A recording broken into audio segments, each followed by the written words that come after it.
Ooh, wouldn't you want some ass to chew? Don't you need some ass to chew? How we doing there, fellas? We're going to talk about P.F. Jung in about a half an hour, probably. And before we get into that, as the bodies are rolling in, I have a position to carve out for our friend Spoonman over here, who made a video that was pretty unpopular for obvious reasons.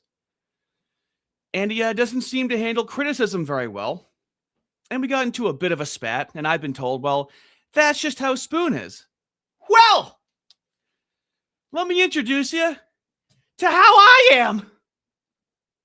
So, we're not going to watch this 26-minute video on Carl Benjamin talking about Kyle Kalinske, in which Spoon essentially took the side of Kyle Kalinske. Now, you'll see his other videos. 16 minutes, 19 minutes, 7 minutes, 9 minutes. His Nick Fuentes video, 27 minutes. He did 26 and a half minutes on seemingly intentionally not understanding on what Carl was saying in regards to Kyle Kalinske. Now, his community very much pushed back on this, and understandably so. And my issue is he's kind of handling criticism a lot like James Lindsay, okay? I know a fair amount about James Lindsay. It feels very similar, okay? So people are trying to have some thought-out criticisms for him about what he's not getting about what Carl is saying. He's very steadfast in his opinion.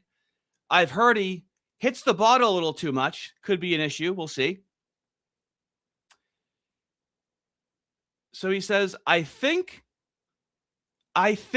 you lot are incredibly dim-witted, if I'm being honest. I think are extremely gullible cheerleaders who have nothing going you in for the current regime, and you will be reduced to cheering for your orange man baby. He did an orange man bad, which would be fine, but he runs his mouth. He swings his dick. The hubris. Orange man baby, he delivers you a constant stream of L's. Now, he's taking the position that people that are trying to support Trump, because it's really been like the most right-wing leadership that we've had, even though he's like a 90s Democrat, we understand that. We understand democracy dumb, okay? We understand a lot of these things. Trying to support the man where we can, and this was about Venezuela. So him as a monarchist, you're like, hey, territorial, gaining resources. And he invokes Orange Man bad. So obviously, you have a 26.5-minute video where you're siding with Kyle Kalinske on a topic, not understanding what Carl is saying, and then he's mystified by the pushback, okay?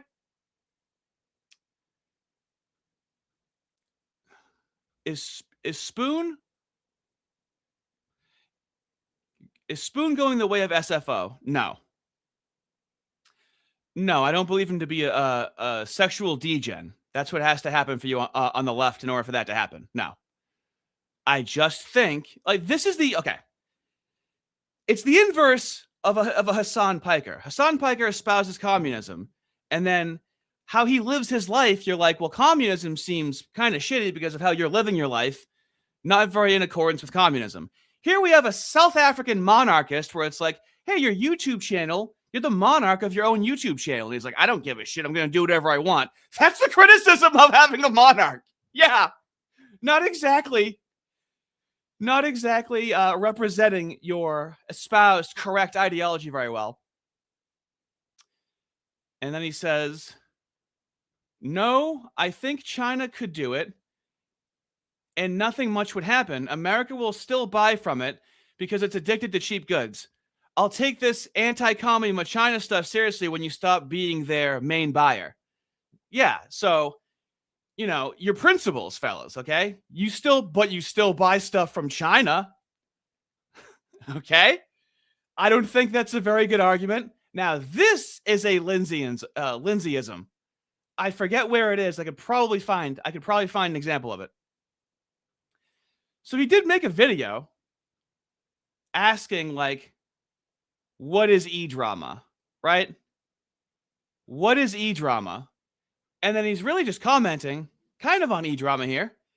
Someone goes, I don't comment on e-drama. And then he comments on e-drama. And he says, thank you for proving my point. What point was proven? There's a lot of implying he's correct, and not really good argumentation at all whatsoever. You can see people are giving pretty substantial criticisms. This is pretty pathetic. I refuse to believe you cannot understand the point Carl is making. It seems like he's being intentionally obtuse. In his response, I know this difficult to understand for you, but being skeptical of the current foreign policy apparatus is not getting my panties in the twist. See, he's just being skeptical when he calls people dumb for supporting Trump and calling him an orange man baby. That's just him being skeptical, man. He just doesn't know why he's catching all this hate and then talking shit like James Lindsay. It's mystifying. So someone says to him, they say, Kyle's take on this is really weird. Spoon, this is just a standard leftist talking point. Yes, Spoon. And the standard lefty talking points are insane. You should not let that go unnoticed. I mean, this is how Spoon makes content on leftists being retarded. It's kind of what we do in this section of the internet because they say so many dumb things that are worthy of criticism. And Spoon says, those talking points win and yours don't. Try to understand this. See, your issue is you just don't understand. So what? Don't comment on it? So what are we implying here? So we get into a little bit of a spittle spattle. I don't know. He doesn't like Trump. Trump bad. America bad. Says the South African monarchist. Sure, okay.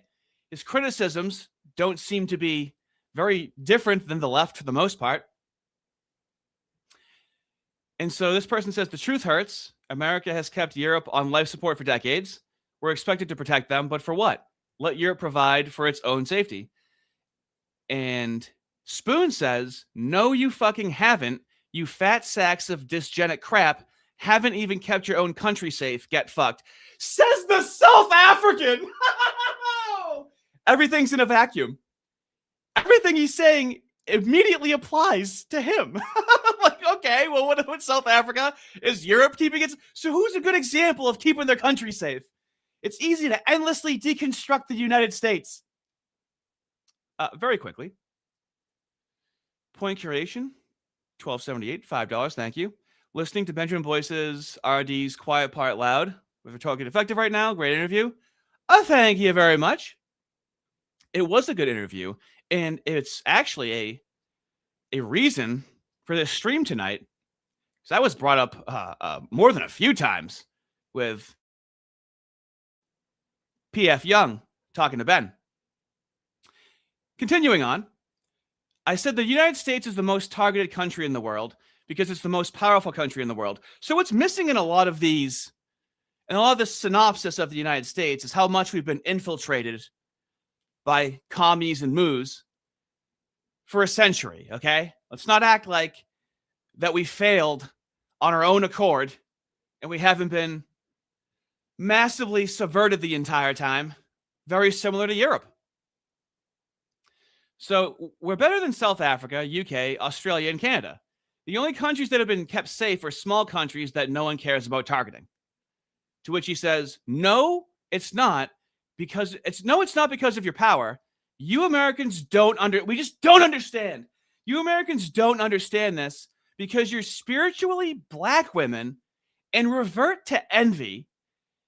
It's because you're a cultural dead end and your empire exports cringe and gay.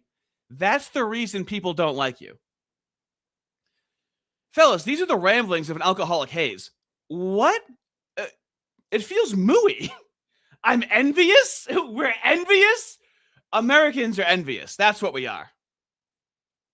I don't even understand what he's saying half the time. Oh, I just don't get it. So he talks a lot of shit. Very much similar to James Lindsay. It's like, don't talk this shit. Just make your content. And then he says a lot about America and those cheering on Trump's expansionist foreign policy when he's too much of a fucking pussy to claim the territory known as Minnesota. Because he can. What do you mean? Claim the territory known as Minnesota. Just make the Minnesota. I just don't understand what the man is saying. And I'm going to show how it seems like it's kind of an alcoholic haze, according to many in his community as well. Feminism turns you gay. Yep, feminism bad. We get that. And I said, wow, such biting commentary in 2026. What?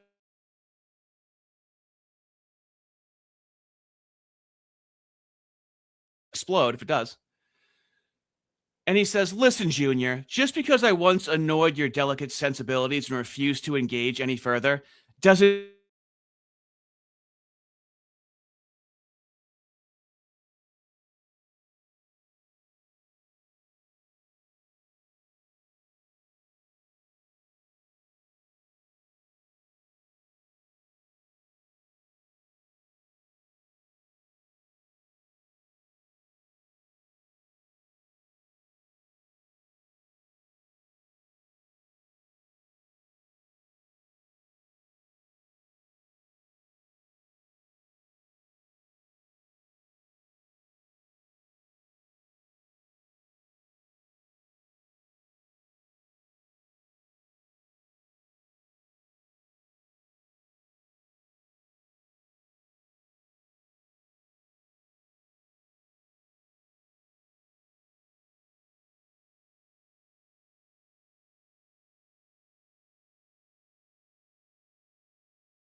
I'm not going to have a meltdown. I'm having a great time. I'm not going to have a meltdown at all. This is a great time.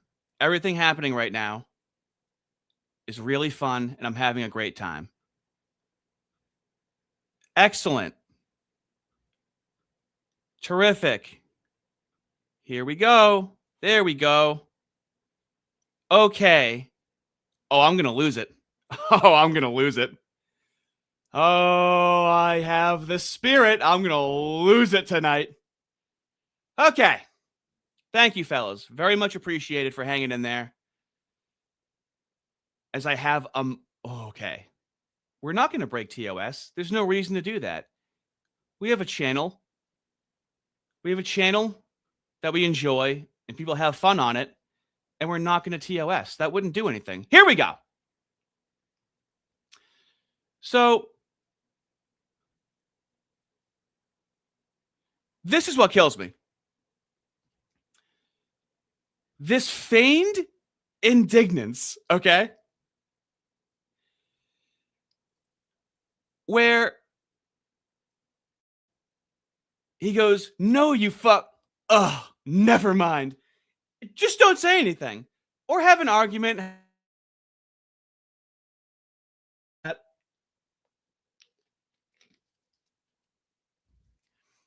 Who does that? No, you fuck.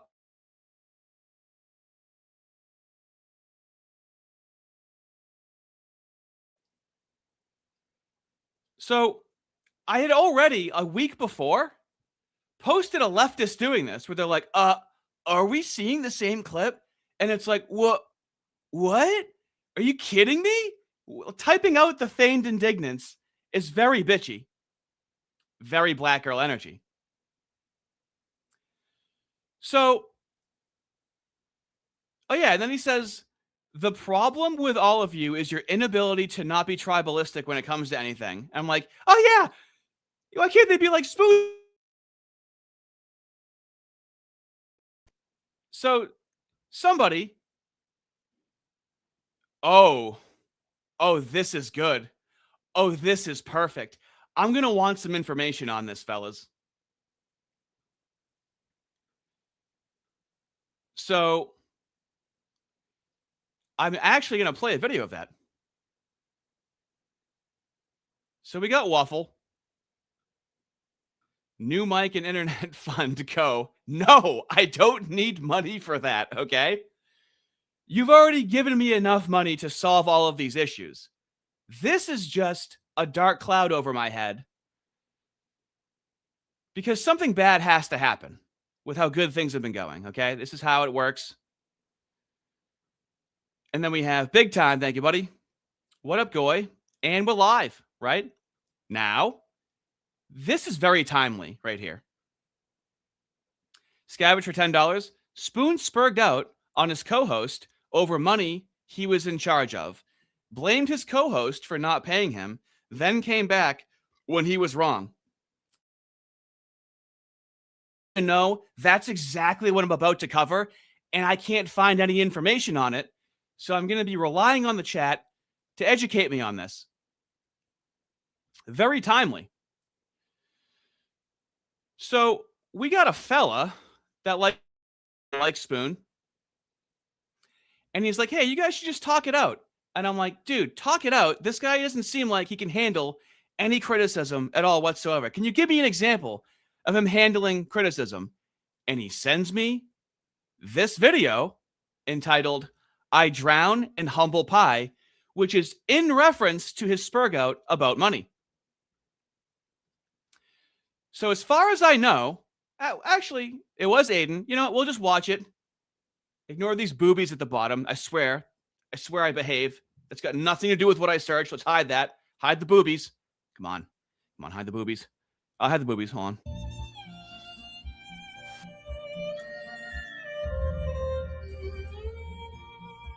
So he's going to be apologizing for tension that he had with his co-host, Aiden Paladin.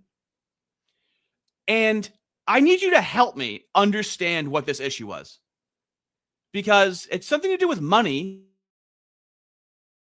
He's had a channel since like 2021. He's been monetized. He should know how to handle the money aspect of it if they're doing, I mean, I do a thing with Fist. We've never had an issue with money. I don't know what the issue could possibly be. So please help me figure this out for the more informed than I. You know I was supposed to do this video on Tuesday. I'm gonna crash out. It's only with StreamYard. I'm gonna lose it. I'm gonna lose it. Here we go. Here it comes. The internet works. This happened before. If Fist says it's my audio drivers, I'm going to do a front flip out of my window. Okay, we got some time ahead of us. I'm reliant on this to work. That's kind of how this works. It's incredible. How am I connected to the internet, but this isn't working? I'm going to lose it. Does anyone... Man, the days are becoming a blur over here. And I can't even blame them. Okay. All right. I was supposed to do this video on Tuesday, then I didn't realize it was Wednesday already. Man, the days are becoming a blur over here. And I can't even blame the breakfast whiskey. Yeah. So he says he can't even blame the breakfast whiskey. Does he drink in the morning? Does he really drink in the morning? I imagine some people are going, Spoon, why did you delete the last video? What have you done? Yeah, I'll explain that one in a bit. First things first. Do you know how long it took me to find a picture of pie in the face that didn't look like a messed up bukkake fest? Swear the image searches are just screwing with me at this point. But anyway, this whole Broken Crown podcast situation with Aiden Palin, my word, this was hilariously stupid. Let me just say this. Aiden was correct that she did always allow me to dip into the podcast funds when I asked. She always allowed him to dip into the podcast funds when he asked. Wouldn't you just be doing a regular payout? Like, I don't have a podcast fund, and then Fist comes to me and asks for money when he needs it from the podcast fund. It's very confusing. Don't you just distribute the payments to your co-hosts? Right? Is this how the monarch would handle the monarchy? Except in November, which is probably why I blew up in December. Now, in hindsight, because Aiden is not one that handles confrontation particularly well, even not controversial, everyone agrees with that. She will admit this. All things considered, her solution to my ire was actually rather generous. It was only my, well, for lack of a better phrase, boomer boobery that screwed that all up. You see, back in December when... Did he say, like, crazy stuff, and that's what he's apologizing for? Does anybody know what he said? Aiden granted me access to the channel. It was her way of essentially saying, monetize a channel on your AdSense account, which is how YouTubers get their revenue, by the way. You're the sole recipient of the podcaster's revenue. Now, I was too dense to realize that is what she was offering. And seeing as I did nothing, because I didn't know that's what I was supposed to do, the months went by, and Aiden, rightfully, didn't think anything of it. It was only when the situation reached boiling point did a buddy of mine speak to Aiden about all of this, because he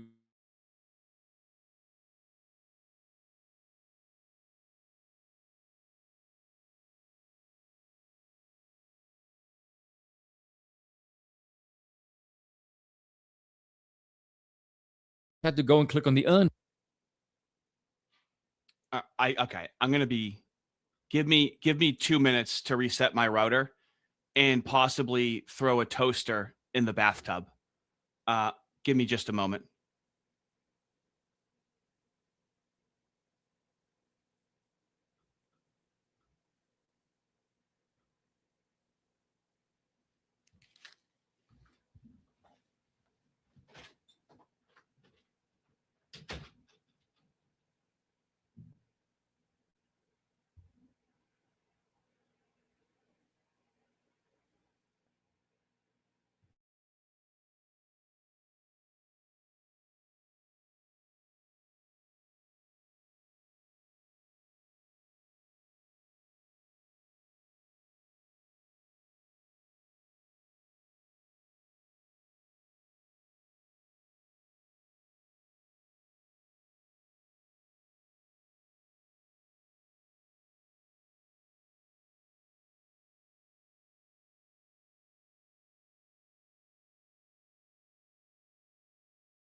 Follow the. Oh my God, you guys are so kind. You guys are so kind to stick around. I really appreciate it. Maybe I shouldn't end it all. Nope, probably not. Probably not showing that. Okay, here we go. We can't lose it when we've already found it. Thank you so much, fellas. We're feeling snappy, like a nice towel snap you used to get in the high school locker room that wasn't gay. Here we go. Believe somebody sent. Did it save it all? Thank you, Jeebus.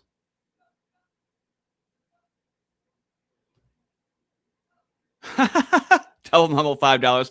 Here's a few so you can move out of the McDonald's Wi-Fi. Everything works until you guys show up. Scavenge, $10. Thank you. Aiden and him both had access to the account and the money. Spoon got mad he hadn't been paid for months, then dropped a vid, so it sounds like he was passive-aggressive. Right before their norm stream time to fuck with the stream. Backstabber. Did not know that. Oh, now we're snappy. Thank you so much for sticking around, fellas. Yeah, because like it was unclear what he was saying in here when he kind of has to eat his balls in this apology.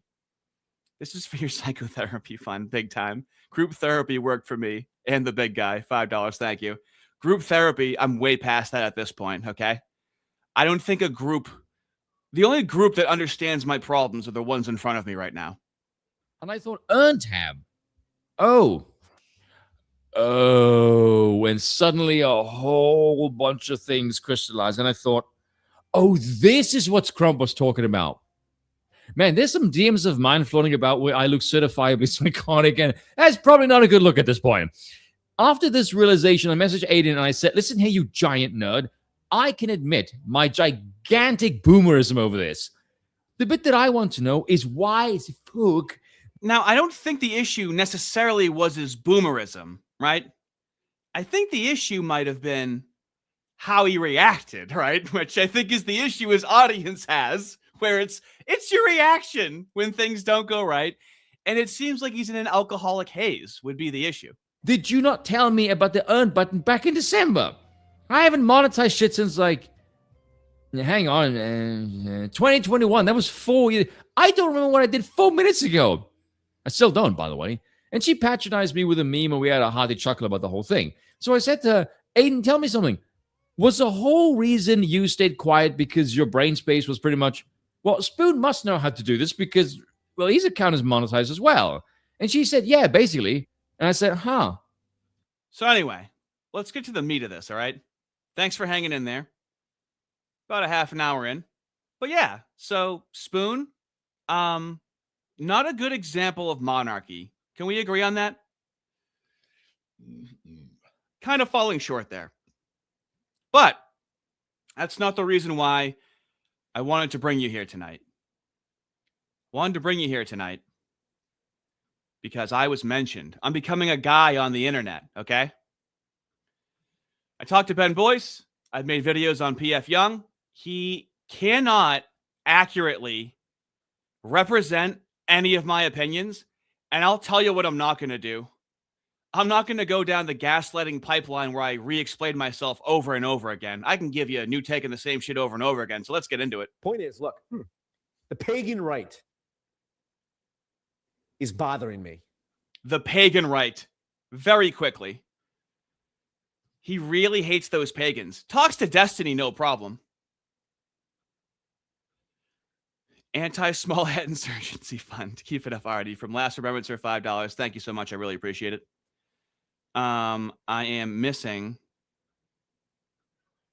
I'm trying to put death takes on the screen here. We're going to have to kick it the old-fashioned way. My internet's messing up. Well, death takes for 5 gifted memberships. Thank you very much. Also, fellas, hard R's. Check the posts on the channel to get the unlisted playlist for ad-free streams. Okay. You know what? I'm calm. Everyone's here. Everything's fine. Trenth. 744, thank you. Everything's a denomination of 1488. It's incredible. He's a civic nationalist, by the way. You'd never know. Here's your cut, my man. Keep up the great work. Thank you. Okay. So P.F. Jung, he's a centrist, all right? And he understands the dissident right-wing arguments in white identity, okay? He just doesn't really seem to understand the manifestation of this anti-white sentiment, oppression going on in society and across the West for over a generation now. So it's kind of like the James Lindsay thing where you can identify the problem, but you can't like act out and get frustrated at all whatsoever. And this is why it's so important to acknowledge that racism and anti-Semitism do not exist. Now, listen to P.F. Jung, the racism, think of what's going on in society right now with the ICE quote-unquote protests. Actual violence in the streets. As always, the Democrats are sweeping for it. The issue is racism, though, Benjamin, these atheist, anti-Christian people are claiming that Christianity is a slave morality, that actually the whole world, we need to adopt a race-centered view, and Christianity actually impedes that because it doesn't adopt a race-centered view. That is, on the dissident right, an ongoing issue with Christianity since we are being attacked for being white specifically, okay?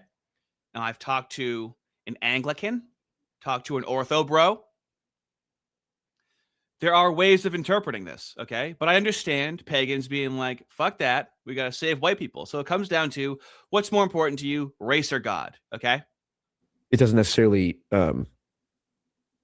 pretend that race is entirely irrelevant, as many liberationist theologians would claim, but it certainly is a universalist religion, and the pagans hate that. And those people are going too far right, in my opinion.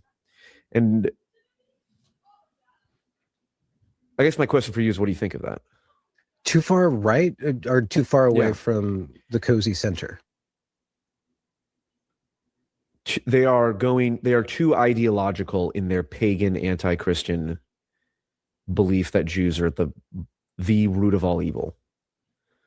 And so, Yeah.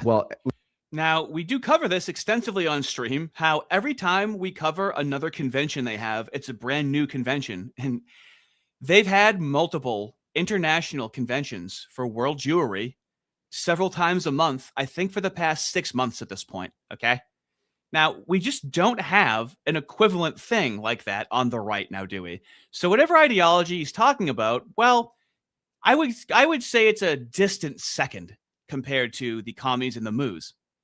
including Christianity itself, like that they're literally putting Christianity as a sect of Judaism or a tool of Judaism. Yeah, this I don't understand either. Where you think you could have got a bigger microphone, the microphone's not facing his mouth. I don't know why he does that. To serve it. Are you To me, Christian? that goes too far. I act as if God exists. Okay. Yeah, that's the question. Are you actually a Christian? Why are you defending? So as this conversation is happening, Marv Mangus, I'm Catholic, open to talk about it if you want, Artie. If you want, just drop some things in chat for the Christian case to go away from paganism, because you're not going to have a pagan society. You have to have a Christian society. I know that for a fact. Different denominations and whatnot, okay? We all got to get on board. Not going to be a pagan society, but I understand the pagan sentiment, but it would behoove Christianity if you could give me some arguments for white people from a Christian perspective, and I will scream them from the rooftops. Why are you white knighting for Christianity, or are you a crusader for Christ? Well, I go to church on a regular basis. I get coffee with my pastor. I go to a men's group. I read the Bible. Is Jesus in your I pray heart? out loud. I believe so. Is Jesus in your heart? I believe so. Now, I catch heat sometimes for calling myself an atheist, right? And I draw a pretty hard line. Well, we're going to see with P.F. Jung, he's Christian. He's Jesus kind of in his heart, you know? I'm going to really sell you not on being an atheist. I don't recommend being an atheist to anybody. I'm going to sell you on the reasons why I'm an atheist, especially being in the content creator space, okay? I do not want to have to speak on behalf of Christianity at this moment in time at all whatsoever. I'd rather keep my nose out of it, and here's why. See, as someone who's been tainted in many ways by Jordan Peterson philosophy, for better and for the worse. The propositional claims of belief really, it's something I struggle with.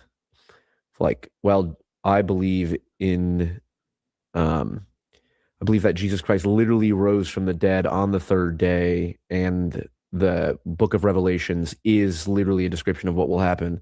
Jesus will literally come down in a chariot and all that. It's like hard to say. Is God real? Yes. Do I pray to the Christian God? Yes. Would I join up with the Christians against the pagans? Yes. But it's a fairly personal thing, and I also really, part of the issue of talking about online is there are a bunch of Christian LARPers who are like, we're trying to convert P.F. Jung. It's all about evangelize. My pastor told me to invite some friends to church, and man, if I could invite P.F. Jung to church, it'd be great. It's like, that bothers me. Are the pagans aren't LARPing though? There's authentic. No, the pagans are not LARPers. Okay. Or at least, are they berserking? Like, what is their? Are they more than just ideological shitposters? I'm using pagan fairly broadly. Some of them are legitimately pagan, but there's like the Nietzschean. Basically, there's a faction on the right who believe that Christianity is a slave morality, and it is allowing Jewish people to operate and subvert and do all of the stuff. And this is the criticism I have in general when people like it's the fault of liberalism, it's the fault of Christianity. You're acting like you were going to avoid the devil, okay? Which is the moose. There's nothing that you could have done to avoid this demon, okay? Liberalism is practiced differently across the West. They've infiltrated, okay? They were going to infiltrate your monarchy, your Christian nationalism. They infiltrated Christianity. They infiltrated liberalism. Like Judeo-Christianity is the same thing as progressive liberalism, okay? That's them attaching their shit to shit that already existed. Now, I'm not saying liberalism is equivalent to Christianity, okay? But they do, in reality, in material reality, work in tandem with each other, okay? So we need to do less of the blame game and focus on the moves, because no matter what system you had, they were going to be attempting to subvert it. I mean, really attacking Christianity at the heart of it when I phrase it that way out loud. Big time, $5, mate. Thank you. St. Augustine's concept of ordo amoris, meaning your circles of who you love in a hierarchy. Okay. God, self, family, friends, neighbors, countrymen, etc. That's very helpful. That I like. Ordo amoris. I will actually attempt to read that at some point. That's how impactful that is. Oh, Vexy baby for $10. Thank you, bud. Best way to support RD is to find his secret website where he is starting his cult to take over the world. It's definitely life-changing, and I eat at least 3 times a week. The cult is good, otherwise known as hanging out like it is the 90s. That they claim or point out that they're doing. And my point is that's nonsense. That's anti-Christian. And I think Christianity is... Do you see how he's kind of using Christianity as a weapon? Do you see how he's claiming to be? Who do you respect more, okay? Me saying I'm an atheist, I can't bastardize Christianity, okay? What's really more dangerous? Or the people claiming that they're Christians and then weaponizing it against the right and telling them that they're not good Christians, right? That really bothers me. The proper moral orientation. For you. Or for the West. I think for all human or for beings. The world. For made all of mankind. Made in the image of God. Are you Christian? I can't not be a Christian. Why can't anyone answer this question well? Are you a Christian? Can we get a yes and a denomination, fellas? Do you see from an atheist point of view, from a non-Christian point of view, I have people in my audience that want to be believers, but I yet understand how very confusing it is, okay? Even Ben Boyce is like, I can't not be a Christian. What? Are we in court? Can we get a yes? You can't not be a Christian. Do you believe that Jesus resurrected from the dead in 33 AD or whatever it was?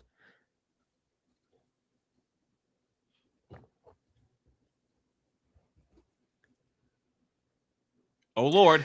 I believe that Jesus Christ holds the key to immortality, so that Listen, Jordan Peterson. Listen. Yeah, no, I know that proposition that Christ rose from the dead is indicating a spiritual truth.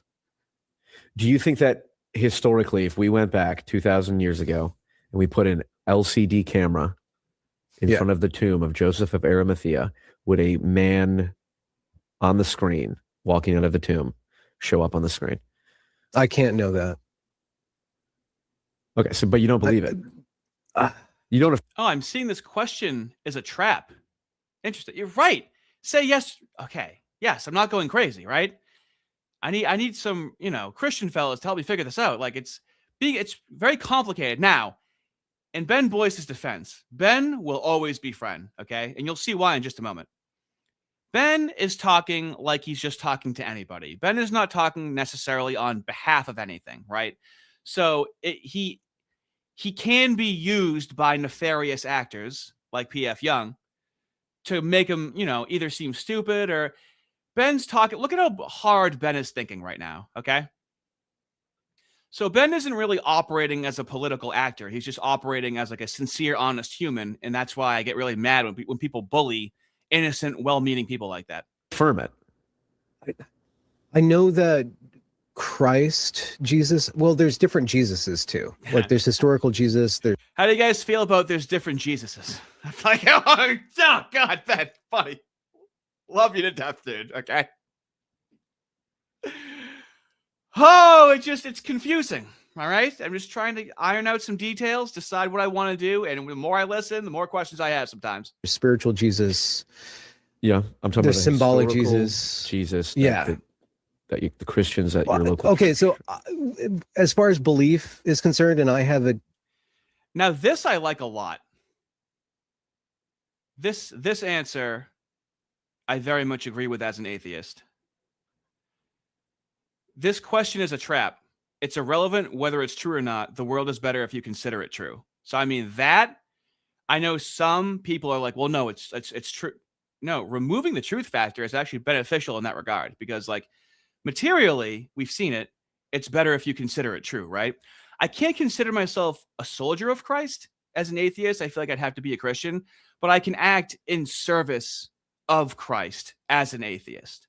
I feel more comfortable saying that. Tendacious relationship with belief, like with just propositional knowing, understanding, and communicating. So yeah, I'm stuck in this whole Petersonian, like the sandbox that he kind of mapped out. Do you pray? I love not as much as I should. I pray over dinner. I don't pray enough. How much should someone pray? And do you ever feel like that you don't pray enough? I've laxed in in that aspect of my life. But when I do pray, it's a direct resonance. And Christ, I think I've already told you this, but I was waiting to believe in Jesus till I met him.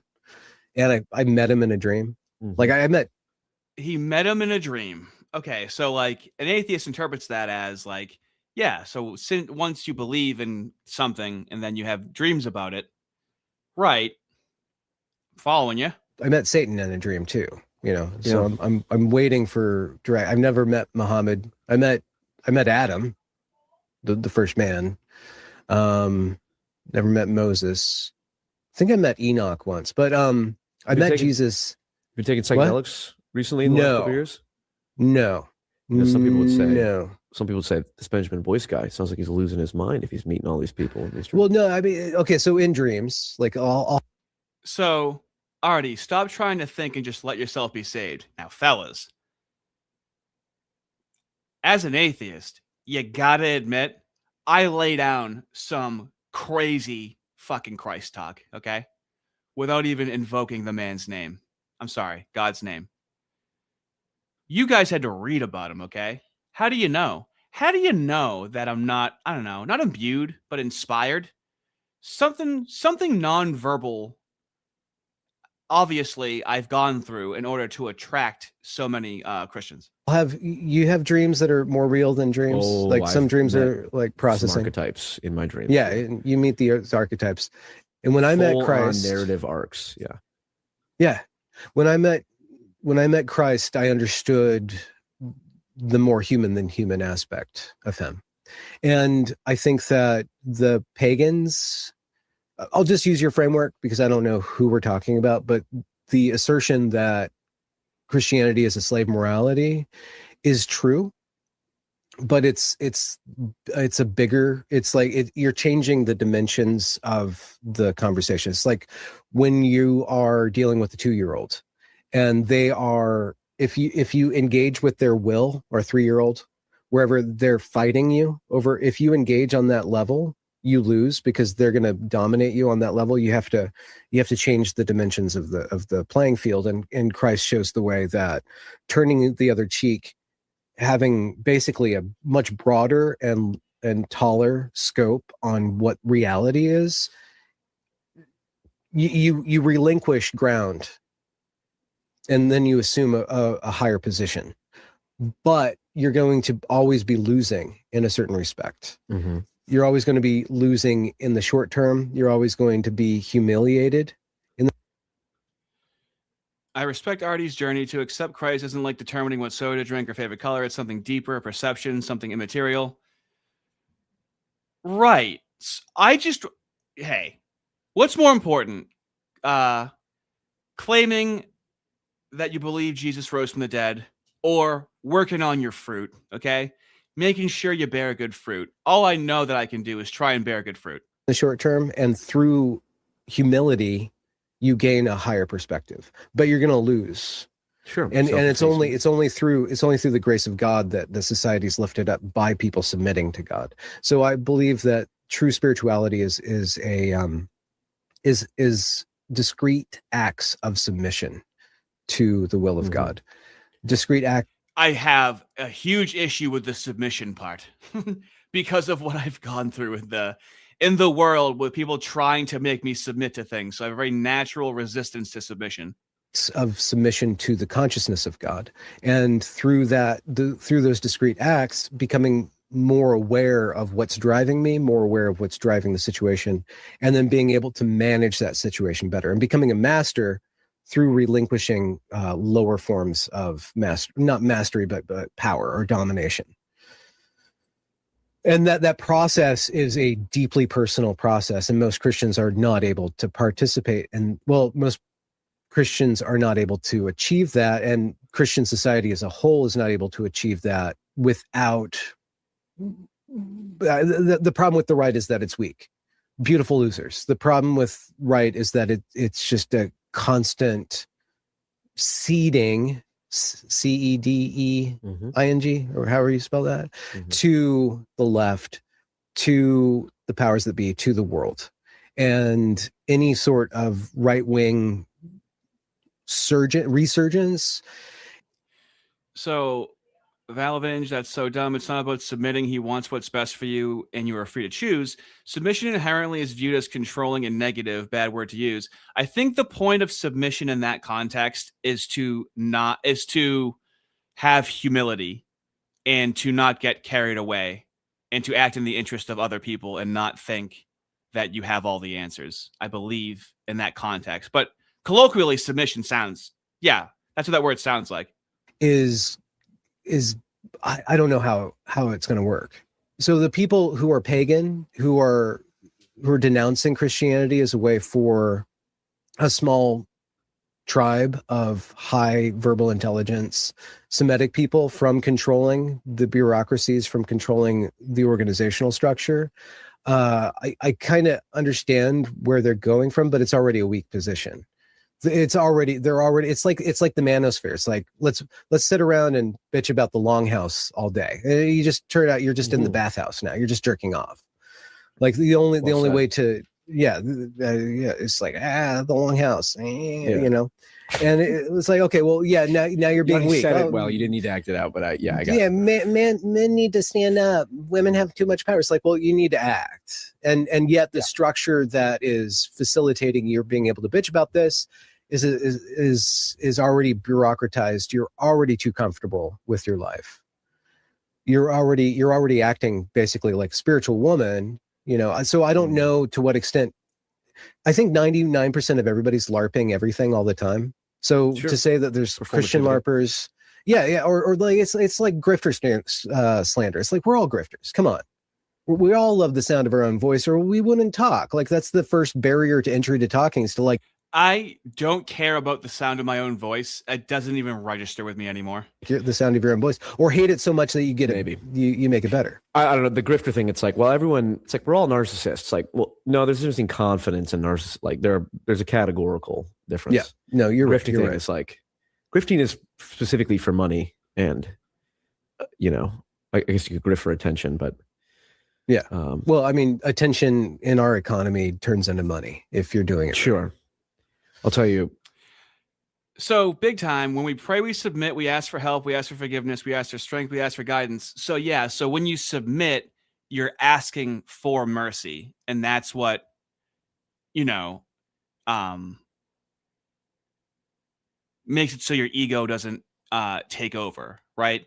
It's easy for you to give mercy when you've asked for mercy in the context of submission, I think. Tell me. I'm hemorrhaging a great deal of cash on YouTube. So grifting, they claim that everyone's a grifter. It's like hemorrhaging. Your production values are attesting to you. I'm kidding, but I don't know about it. You spend a lot of time editing. Hemorrhaging. Yes. Yeah. Decent. You're just not. Now, mind you, Paul P.F. Jung is attempting to do this full time. Okay. Now, this is going to be important. As we can see here, how I honestly feel about doing YouTube full time. That was 1 month ago. It's kind of fresh to doing it full time. I'm always doing this part time, okay?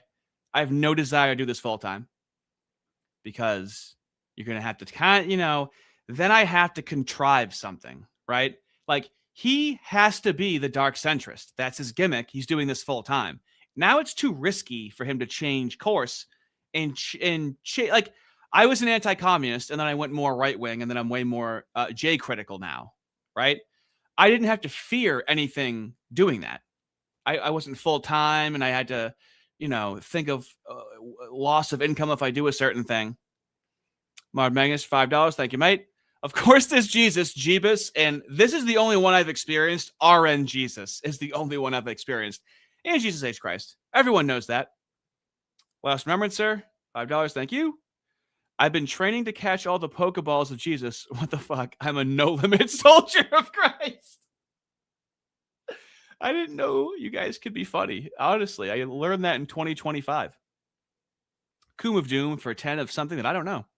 I'm an agnostic deist, but strongly pro-Christian. See? As acting in service of Christ is more important than believing in Christ, okay? The sooner that you have service and duty, the better. Because we got to act quickly, right? And if we get into quote-unquote making conversions, right? You just got to be cool knowing that we have all of this because of Christianity, which would be Christ, right? That's really the first step that you have to be on. Sawyer, $5. Thank you. Boyce as a target is off limits. PF Dung stinks. He's not a target. He's not targeting him. And I can't target him. He's too nice. I'm just saying where he's kind of ineffective. Stackademics Legend, $2. Thank you. Wouldn't an E-Monarch recognize the Kang of Kangs? Honestly, a YouTube channel is a great place to flex your monarchy skills. Making money. You're not losing Correct. money. Yeah, You're just not making money. Well, I'm not making money through. You're right. I'm not. My total finances in terms of like rent and all that stuff. Yeah. But that's fine. That's why Rhetorically Defective is actually doing really well. Hello! And I wanted to have him on because he kind of basically started from nowhere and now he's doing a lot of engagement. He's getting a lot of engagement. And I wanted to understand the deeper aspects of him. I had him on and I got in a lot of trouble for that. People went after my wife because people went after his wife because he talked to me. Now, was it the right wing or the left wing? I guess those wings don't matter. Was it the people that believe anti-Semitism is a thing? I think that's the question you got to ask yourself. I'm descending into anti-Semitism and I talked to him for 2 hours about why does he center identity, and he's very squirrely. He's like, "What are you talking about? You sound like." Why I center identity? Okay, let me just give a quick overview of me being squirrely, by the way. And I love how Fist said that, like, squirrely. I wouldn't consider you squirrely at all. You're very forthright. Like, right. I wasn't being squirrely. I'm rejecting calling it identity. Like, when Muslims in the UK for 30 years have been sexually assaulting preteen girls because they're white and non-Muslim, is Ben going to go, do you have to make it about identity? I'm operating outside of this dialectic and talking about what's happening. White people are being targeted, and it's been the Moos doing it, which we've shown on stream plenty of times. Bringing up identity, it doesn't bring us closer to the truth. But this is what it sounded like. Not, but like, I knew something was wrong. Something was off. I hated leftists. I hated what I knew as leftists, which then became socialists, which then became communists, which now is the Jews. So, okay. It's quite the rabbit hole, right? All right. Does it always go in the direction of identity? Can it ever not go in the direction of identity? I hate it when people do this. What do you mean the direction of identity? I don't know. When the pattern recognition software kicks in, does it inevitably result in identity-based pattern recognition? And I don't know what you mean by you people. Like, it's a general question. I know we're just getting meta right now. Like, I just functionally do not think of it in the way that you're describing it. So I suppose I have difficulty attempting to answer your question. So I am giving them like identifiers that they themselves. Classical liberal, maybe 90s liberal. I don't know what he would call. So yeah, I have to identify them as something. I'm not viewing it as a like identity, because then that ropes me into like this deconstructionist conversation, right? Where it's like, what are we, man? Like, what is, 78% white? Like, I don't know. It's not a meaningful conversation. Call himself. I guess he's a constitutional conservative. If he even wants classification, it seems like he doesn't like classification for himself. He likes classification for other people. But yeah, his big critique was about this thing called identity politics. A lot of the the liberal assumptions that I grew up in as a child of the 70s, 80s, and 90s was that identity is beneath us, and identity politics was inherently wrong or bad or against the grain or low class. But so I don't think I was being squirrely. Okay. You start centering any given identity, you're going to reduce everybody into fighting for and over identity, and you're going to trigger the exact thing that you're criticizing. We're being targeted because we're white from the commies and because we're Christian from the Moos. Okay. Well, so are you taking on the identity of that?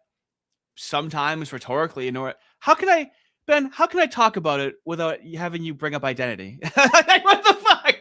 I'm not invoking identity. I'm trying to talk about it by identifying the problem. That's why I'm like, oh God, I'm not engaging with this. I guess the Jews for being that you're going to trigger their ethnocentrism by calling them out over and over and over again. And what's the end game of this identity stuff? What's the end game of that? And I think that I dovetail with you with why don't you ask the Moos that have been around for 3,000 years what the end game of the identity stuff is? Survival? Maybe surviving and not declining and not disappearing? Possibly? Being worried about pagans making identity front and center. It's like, to what degree is identity becoming front and center going to ruin the whole project and decrease our ability to organize? Or okay, so what do you have without an identity? What do you mean? Think of how the Moos and how the commies have gotten so much power is by centering it around their identity, because that makes it, I don't know, a political reality. I don't know, dude. I'm just trying to talk about how we're being targeted over here. I'm not trying to have this fucking meta conversation about like, do you think that's wise to do that? I don't give a shit. I'll take anything over what's happening right now. Do good things, or even have a good relationship with God and man. All of the hardcore Zionist founders of Israel said Zionism depends on anti-Semitism. See, he understands these points. Zionism depends on anti-Semitism. So he acknowledges that the creation of anti-Semitism, okay, had a nefarious purpose. It was for their own survival, for their own identity, so to speak, right? That's why anti-Semitism was created. So it doesn't have a universal application. It's just to empower a certain political identity group. Am I allowed to say that? Same thing with, what does people of color mean? It just means not white. What does Gentile mean? Just means not a moo. And then you know, so anti-Semitic is an affront against the moos. That's why these things don't exist. Transphobic, it means you hate trans people. It just means you hate this thing as how it's used in society. These are not liberal universal terms that can be engaged with. They're specifically used to disempower people. So you have to reject these terms wholesale, which I'm going to really sink my teeth into Paul's ass cheeks about a little later on. Zionism requires anti-Semitism. It's a reaction. It's a very reactionary. And then it just goes and it works. It works. Yeah, and it's also correct. Well, by the way, you need to understand this when you're listening to anyone talk. No one knows what the word reactionary means on the right or on the center, okay? No one knows what it means. They think it means having a reaction, which is not what it means. It means being less communist. That's what it means. Marx would call socialists reactionary if they were being too liberal, for example, okay? And so now when the left calls someone a reactionary, it's always a pejorative, but then the right thinks it means having a reaction. No one knows they don't know what racism, anti-Semitism, or reactionary means in this conversation, which is why I am not in a hurry to have conversations with people, because it's so annoying, because we're not talking about anything interesting to me. It's so interesting.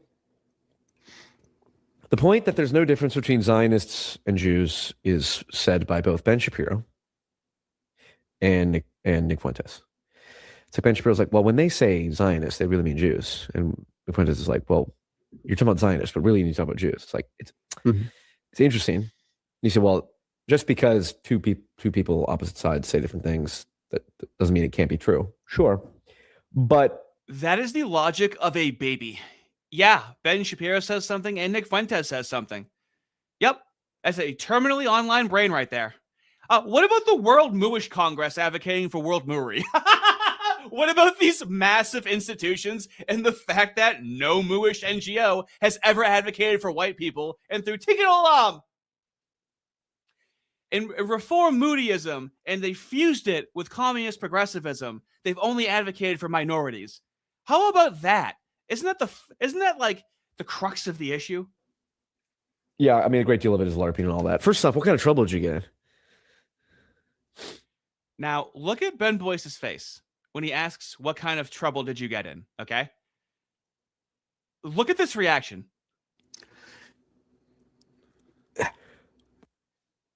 What did they do to my boy, Ben? Let me show you this reaction again.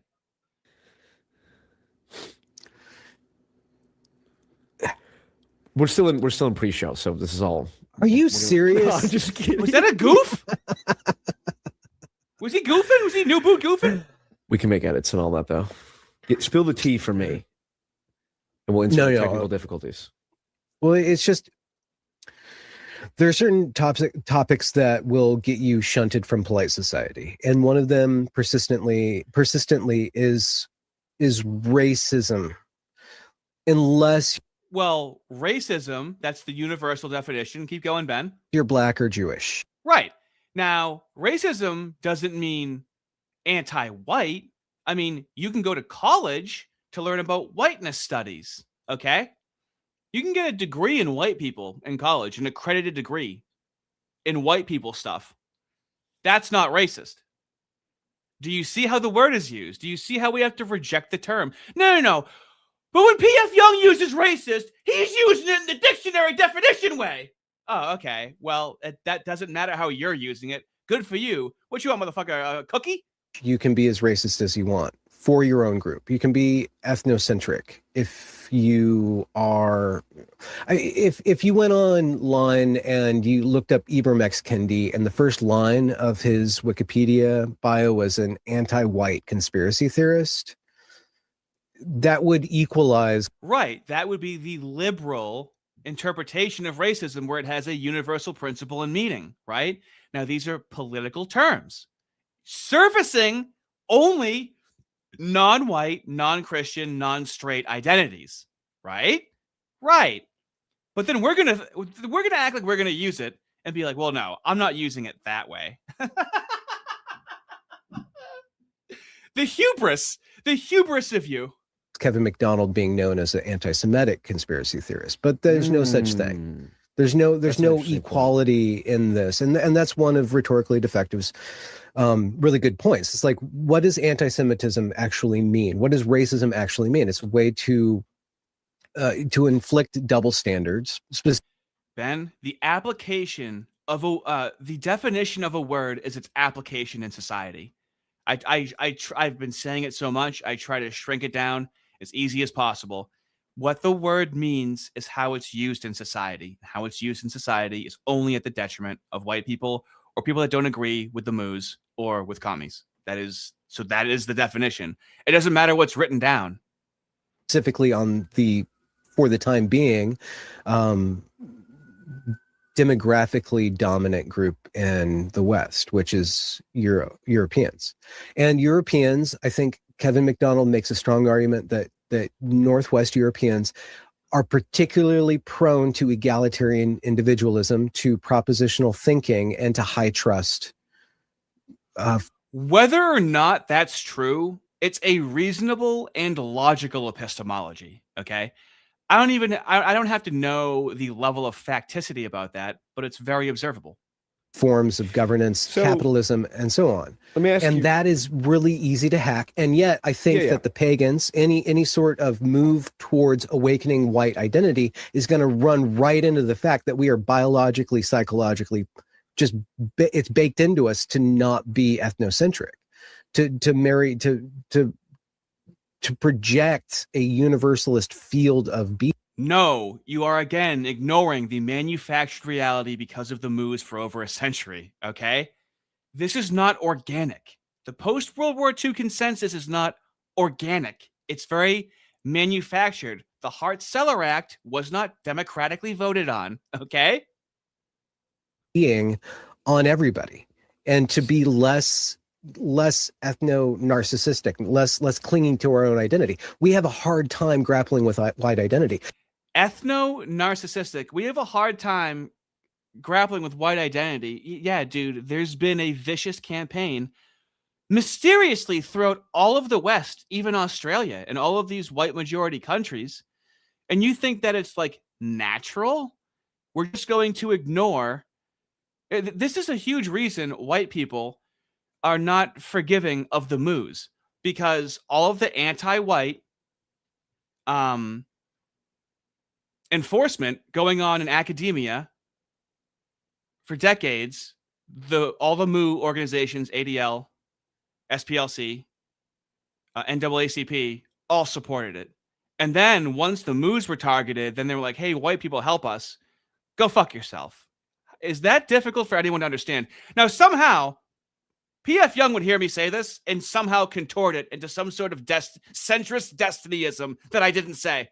And we keep on bringing up the specter of Nazism because we know that there's something true about wanting Germany for the Germans and nationalism. Britain for the British, but we can't square how Britain is supposed to be British, because it's just like they've lost that.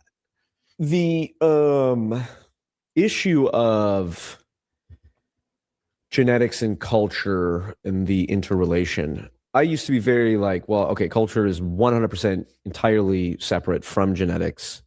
It's just a code.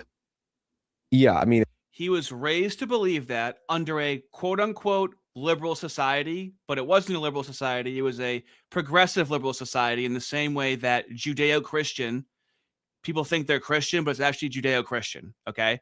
Let's not argue about liberalism and Christianity. Let's understand that both have been bastardized, and Christianity is better than liberalism. Is that succinct? Can we all be just on the same page right there? And then if we had discussions about liberalism and Christianity, it's just oppositional, but at a friendly conversation and not very adversarial. It's software on hardware, but any software is replicable on any hardware.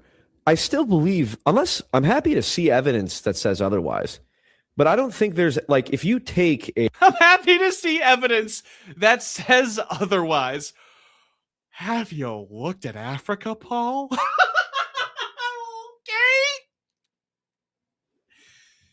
This guy's walking on rakes, and they've bashed his fucking skull so much it's growing taller, and he's like, where's the evidence of rakes? I mean, obviously, like there's IQ things and personality types or whatever, but like if you take a So exactly. I'm so tired of pedantic, self-hating whites. They are utterly inconsequential and insubstantial. Go sit at the kids' table where you belong. Exactly. So that's why, no enemies to the right. If someone is saying something spicy and they're a white person, I understand the frustration. Do you want to know why I understand the frustration? Because what did the left say during the BLM riots? They understand the frustration, but they're being violent. They go, yeah, but I understand it. Cool. I understand any thought, not action, thought, rhetoric, and frustration a white person has. Hands down, no enemies to the right. Very easy. Like a child, a Nigerian child from like Nigeria who has an IQ of 100, and you raise them in We call that a diamond in the rough. a white European society. My understanding is there's no evidence to suggest that certain people's genetics predispose them to certain structures of ideology. You can say historically, people's, like what you just. Paul, Africans don't have a concept of the future. Okay? I don't have to go down all the things Africans believe in. Okay? I'll just give you that one. Described out with the Northern Europeans are more likely to marry outside of their group. Yeah, The Southern Europeans are more likely to marry in a group. Yeah, so you can say, okay, well, that makes sense. Then you can correlate what the structure of the ideology looks like based on the genes. Memes are extended phenotypes, as you no doubt know from Brett Weinstein's debate with Richard Dawkins, which he absolutely destroyed Dickie Dawkins. Destroy. Torch of Wyatt, how many times do I have to point to Liberia existing? Source? That doesn't sound like a study, Wyatt. Huh. So? What about it? Did we have some shadow organization tell us how to think about it with a fucking study? Absolutely. One of the best debates of all time, by the way. But anyway, but once the extended phenotype has been structured, yes, the genetic origin of it affects the structure of it, in historically and how it looks and manifests. But every person is capable of receiving that ideology. Well, and so now I do have a degree of, I have understanding, right? Because this is how he's been raised, right? And he thinks that these are his own thoughts, right? But he hasn't been allowed to have pro-white thoughts really his entire life. And really think about this, okay? This is why it's so creepy when the left goes after kids. Those are your most neuroplastic times in your life for your brain, okay? That's when things kind of get really locked in. Like in your 30s and 40s, much more difficult to change. When you're younger, much easier to change, easier to learn. You're taking in information a lot faster, and it's really sticking a lot more. So to have to undo this later on in life has to be a very intentional endeavor, which is why I'm trying to do that, couching it with the most moderate language possible. Theodore McCarthy, $5. Thank you, bud. He's literally surrounded by evidence that culture is not universalizable here in the United States. Yeah, I can't help but notice you don't have a study on that. So sorry, dude. My eyeballs, I don't trust my lying eyes, Right? I mean, is there evidence to suggest that someone's genetic predisposes them to certain ideologies? If you put one Nigerian amongst 1,000 Anglo. Okay. Yes. So here, let's do it. I'm just thinking of this right now. So let's do it this way. Temperament. Let's start there. Temperament dictates culture. Right? If you're angry, violent, not understanding, even if you're not smart, if you have an even temperament, that's going to be a different culture than, you know, people in hot climates that get very shooty in the summer, you know? And you raise them in they will, it's hard to say, like the ideology or that culture is so reinforced. But if you put, let's say 900 Nigerians into a town of 10,000 Anglos, like you're going to see a different manifestation. Yeah, totally. Well, look. Yeah, so for the most part, the genetic argument and the cultural argument is an aggregate argument, right? Obviously, you treat people as individuals. I mean, fellas, let's not kid ourselves. Can we agree that 99% of the time, you only need to hear a black person speak for 20 seconds before you know everything you need to know if we're going to be moving forward with the conversation? You don't need to be a geneticist, okay, to figure these things out. Now, when you're planning for a society, when you're deciding on what immigrants you want to bring in, you do need to defer to aggregate data because, you know, hey, who else is tired of America being a fucking experiment? We're lab rats for the moose. JLM Knight, $10. Thank you so much, bruv. Ben should be protected at all costs. I couldn't agree more, and I am protective of him. He's too pure for this side of the internet, okay? He is living in a way everyone would, in a high-trust society. It seems like he won't even try to subvert an enemy. Yes, and that's why he's an innocent, okay? Everyone has their role to play, okay? His role to play is being, you know, it's like showing how James Lindsay fans say horrible stuff to him when he's just being nice. So he's a good lightning rod for civility. I am a good lightning rod for civility for people that are to the right of Ben, that are I guess more unabashed in how they're expressing these things. Because I seem civil to you guys, but I'm very outlandish, but you understand when I'm joking, when I'm not joking, you know. You have thick skin, I guess. Ben is better for people with thin skin. I'm better for people with thick skin. Look, this is your point. This is liberalism failing. This is the failure of liberalism. Thank God for Jordan Peterson, who laid the groundwork. Has Jordan Peterson gone too far? Yeah. He's been sucking in too much mold too, which is poor guy. You know, yeah, that's not great. The way that I interpret being more Christ-like, I can't even necessarily think of what Jesus would do, but you know right from wrong. Okay? You know what you should do. You know what you shouldn't do. You know what you should do more of. You know what you should do less of in general. Okay? And if it helps to act like someone's watching you, it's hard to be your own parent, right? And that's where Christ comes into play, right? You can only do so much by yourself. Did you see my video called Jordan Peterson and the End of Classical Liberalism? How Jordan Peterson taught his fans to reject liberalism?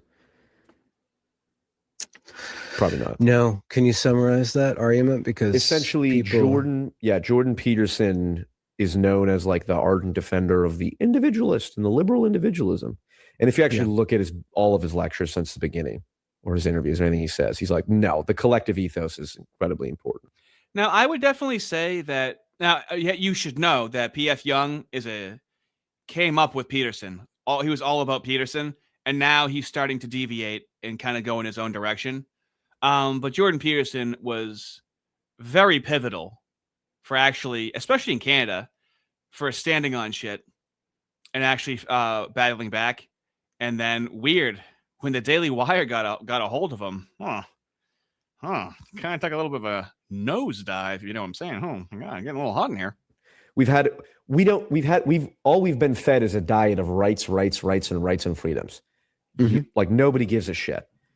Collective responsibility is where meaning comes from, or responsibility to you, your family, your society. Mm-hmm. And so basically, I think nested compulsory obligations. Yeah. Identity and individual autonomy is just this farcical thing that only exists in a functioning social structure.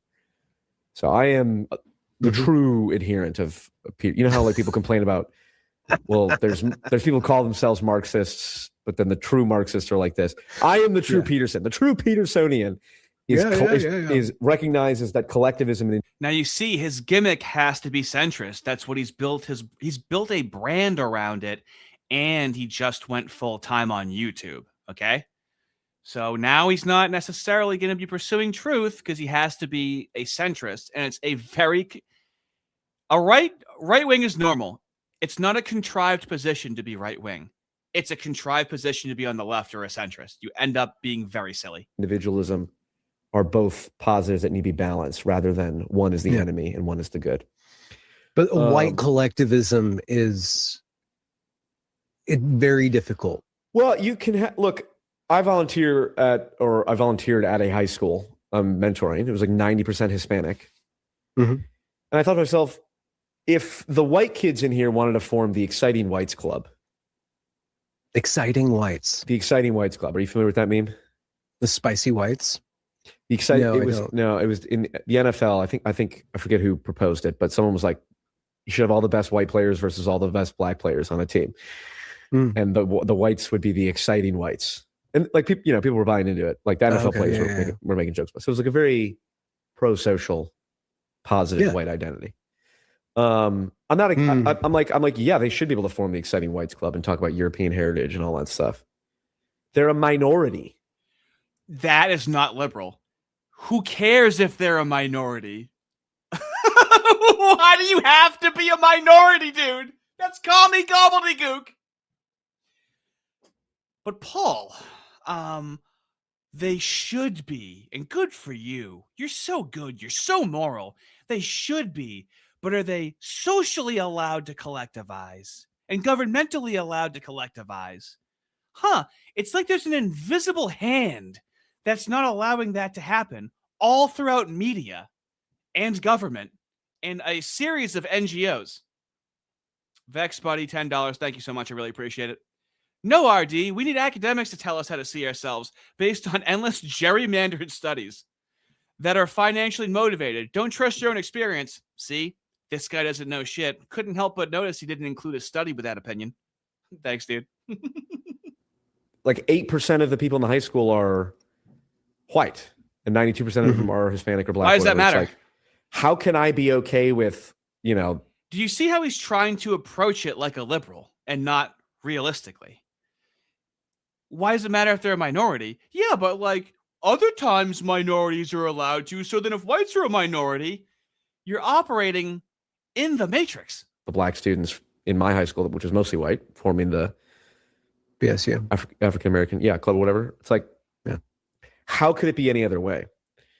And so I'm for pro-social, pro-white attitudes. My issue is it's just I don't see much of that. And again, a lot of my criticism of the pagan shit is like someone has pro-white in their bio. I'm sorry, has he read the Talmud? You think the whites are bad with that? Have you seen the pro-black community? Don't they seem kind of anti the opposite of them? Who made up the group people of color, which means just not white? Not white people. Not white right-wingers. Not nationalists. Not Christians. Tell you that much.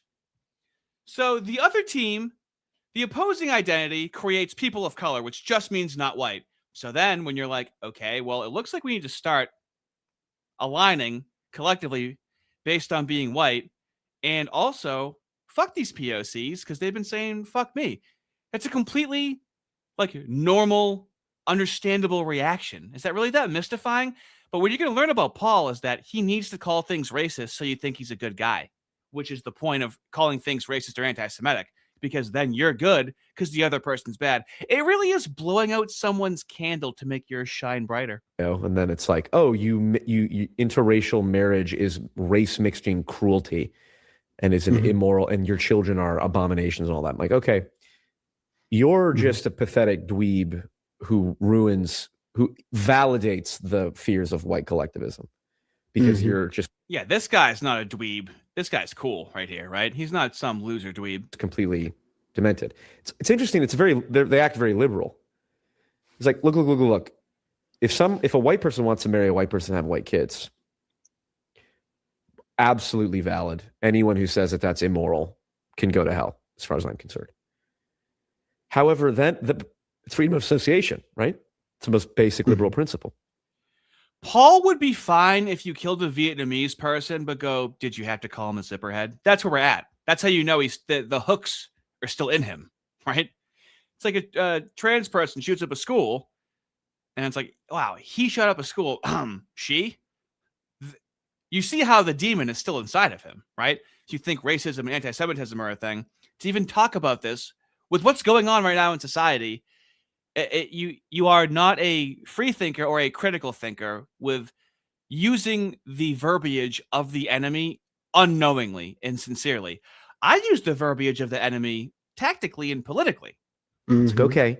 So then if a white person, pro-white allegedly, is saying white people who race mix are race traitors and the kids they produce are racial slurs, well, then you're now imposing your moral framework. Go fuck yourself. Who are you to tell me where I draw my in-group, out-group boundaries? I'm sorry. How is that imposing your moral framework for thinking someone else's kid is gross? What? He's not even doing liberalism right. As a liberal, as the resident atheist, liberal, civic nationalist, right-winger here, yeah, that's liberal. Freedom of association, and you're free to think things are gross. It's the point. It's the whole point of it. I got my own stuff, and I get to say that about you. How is that not liberal? You have to agree with it. P.F. Jung is using the you need to find trans people attractive argument. Well, I can't think they're gross. What is this argument? Ay, Dios mío. Still on the ledge for 100 of something. Thank you, bud. Ignoring Black and Latino sports players until they're 30% of the total pool for equality and fairness, of course. Yeah, he's not even like, you have to, when I'd say liberal, I mean before it got mooed up, okay? And you could make the argument that it would have turned out the same way otherwise, okay? But that's a hypothetical, and we're not living in that reality, okay? So there's parts of liberalism that you're calling liberalism that aren't liberalism. There's parts of Christianity that people call Christianity that are Judeo, okay? I'm just trying to make sure our communication on these dicey topics is crystal clear, okay? Freedom of speech, private property. That American liberalism that I'm used to, the core baseline liberalism, okay? You can think mixed couples are gross and they shouldn't do that. What? And the problem is most of the pro-white attitude I see in the current atmosphere is like that. Oh, okay. So the people that have no power at all, that can't change anything, compared to what? What about the pro-blacks? They have more power. What about the pro-moos? Really, any pro-gay group got more power. And they talk shit about the opposing group all the time. But no, it's really gross when the whites do it because he's such a good guy. And he's a Christian, guys. He's a good Christian. What are you? That's essentially what he's doing. I don't see a lot of super, like, of course we love all races and we're all made in the image of God. But like, I'm also proud to be white. Now, first off, me not seeing it doesn't mean it doesn't exist. Well, the psychology of, okay, so you're right. So there's a high correlation that if online somebody's bio says pro-white, that they're going to have a lot. Now, how lefty is it to go, yeah, but I saw this in this person's bio online? God forbid. If you're a centrist, you're going to have like left tendencies, right? And he's bitching and pissing and moaning about someone being racist because of their fucking bio, dude. You're a pussy, dude. Oh my God. A lot of anti-other. Yeah, and just generally antisocial beliefs. Antisocial or anti-universalist social? Now, you have to understand this about Paul. He calls people antisocial degenerates, okay? This is Saul Alinsky. It's ridicule. Can't call him racist, right? He needs a blanket term for people. Now, he sucks Destiny's toes so hard when he's talking to him.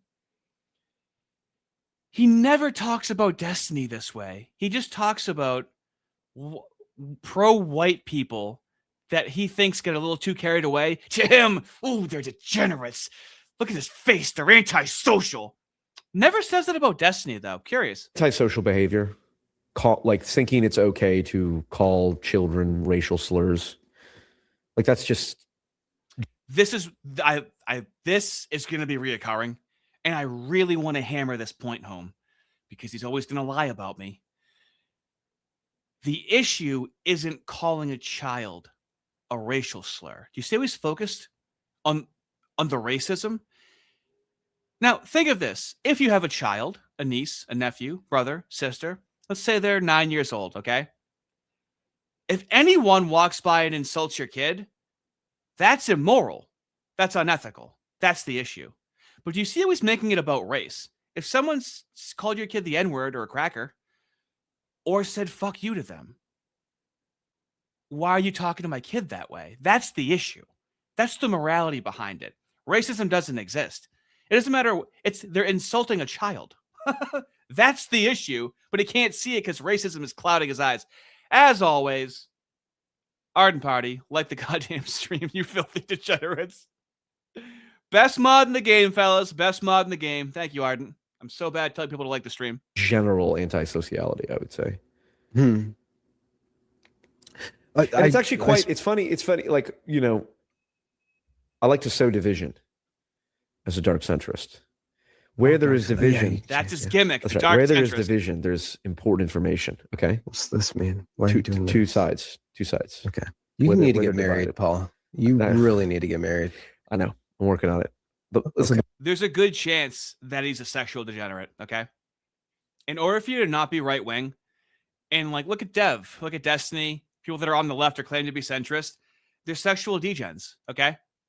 Why else would you still want to engage with the left if not to be a sexual degen? That is the most consistent factor with people that have this mysterious behavior where they're covering for toxic people. They're sexual degens every time. I've known these people my entire life. more videos I make like this, I'm sure it'll attract just the kind of the right woman.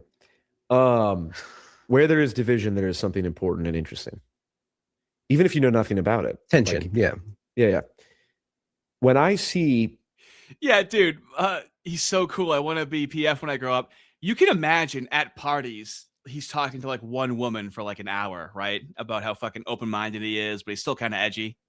it's so funny you were talking about rhetorically defective. I think he made a video complaining that I clipped him out of context. Complete bullshit. But that's okay. I listen. It's very Now, do you see the coyness, okay? I made an edited video clearing this up, and I did a stream on it. I'm not going to relitigate it. For some reason, he is focused on a guy that me and Ben haven't heard of who, like, called a kid a racial slur in front of their parents, and he is the Newtsy, and he goes on, what is the chat roulette, whatever it is, and will like have a gun in his hand and talk to children and try to racially radicalize them. Okay. Now, again, the issue isn't being a Newtsy. The issue isn't racism. The issue isn't hatred. The issue isn't anti-Semitism. The issue is those aren't your kids and you shouldn't be talking to someone else's kids like that. That's the underlying morality, but he can't get there because hatred and racism and all that. No, you shouldn't talk to Omegle. Thank you. You don't want someone talking to your kids like that, programming them with whatever ideology on the internet. That is the issue. But no, it's racism. And guess who the good guy is? The guy who's 6 inches taller because of his hair. defective. I think he made a video complaining that I Now look at his face when he clipped him out says of it. context. Complete bullshit. But that's okay. Is he serious? Listen, it's Is he very not good. serious? I have plenty of clips of people on the left calling me a Nazi. I need more of it on the right. So I do appreciate rhetorically. Now, does it sound like he thinks I called him a Nazi right there? Because I'm clearly making fun of him for being a centrist. He made it sound like I called him a Nazi to the point where my stream co-host thought I may have called him a Nazi, and this is how things spread. This is the destiny in him, okay? This is the sliding things under the radar. This is trying to attach something to my name where he talks about a guy that's an actual Newtsy and then implies that listen to how he says this, because With plausible deniability, he would be like, "Oh, I never said that you called me a Nazi." But listen to what he says. But that's okay. I listen. It's very good for it's. I have plenty of clips of people on the left calling me a Nazi. I need more of it on the right. So I do appreciate rhetorically effective. I cannot have. Now, you should know that in the comments on this, someone said, "Can PF Jung just have a convo with rhetorically defective already? I would literally pay dollars to watch." Dollars. And then someone said, "Artie isn't a big fan of convos." I have better things to do. Like, okay, I'll put it to you this way. You know when it's November and you want to watch the Royal Rumble? You have to wait until January, okay? Let's really try and, like, put some meat in the seats and build this up if it's going to happen. Right now, I have no desire to do a Destiny conversation where he's being dishonest and he has no shame. In his conversation with Andrew Wilson would just prove him wrong over and over again. He would just giggle and change the subject, dude. I mean, that's just, what do I gain from that? I would rather show with video evidence how he's maligning me. I think that's more effective rather than getting caught up in this rhetorical game. I'll do it if I get pissed off enough and if there's enough demand for it, so to speak. I mean, you guys can go and harass him, we can like start cutting some promos, well, at least make it into something if it's gonna go that far. And I think he makes some interesting points, and I appreciate when he was talking about his personal background with you, because it's like, okay, there's a real person here. I'm less interested in the snot. His vlog thing. Yeah. So, but the point he was making, division. Because I brought up the neo-Nazi who was celebrating school shootings and calling children. Yes, you brought up a neo-Nazi that was celebrating school shootings and calling a 9-year-old black girl the N-word, and then you talked about me in the same context. Like a coward. Right. And screaming racial slurs in the end, into their face. I'm like, it's really a litmus test. It's like, can I get pro-white people to call this shit out as antisocial, degenerate bullshit? Because if so, well, then I'm like, you do not have the soapbox to stand on or the moral backing to talk about degeneracy and morality when you're friendly with Destiny, and you never levy any of these criticisms at Destiny. You only do it at white people that you view are too racist for your comfort, you fucking pussy. Okay, now I trust you a little bit more because it's clear that you are able to draw boundaries. Because the whole adage of, well, no enemies to the right. Okay, are you fucking demented? Of course there's enemies. Politically, have I carved out this position, right? Don't insult a child. It doesn't matter if it's racist, it doesn't exist. And don't, encourage them to be violent. Yeah, I don't agree with that, right? Politically, I probably agree with everything the fucking guy says. His prescriptions, I don't agree with. But ideologically, I probably agree with all of it. To the right. There's fully grown adults who run up to children and call them racial slurs. Yeah. Do you see how it's not harassing a child?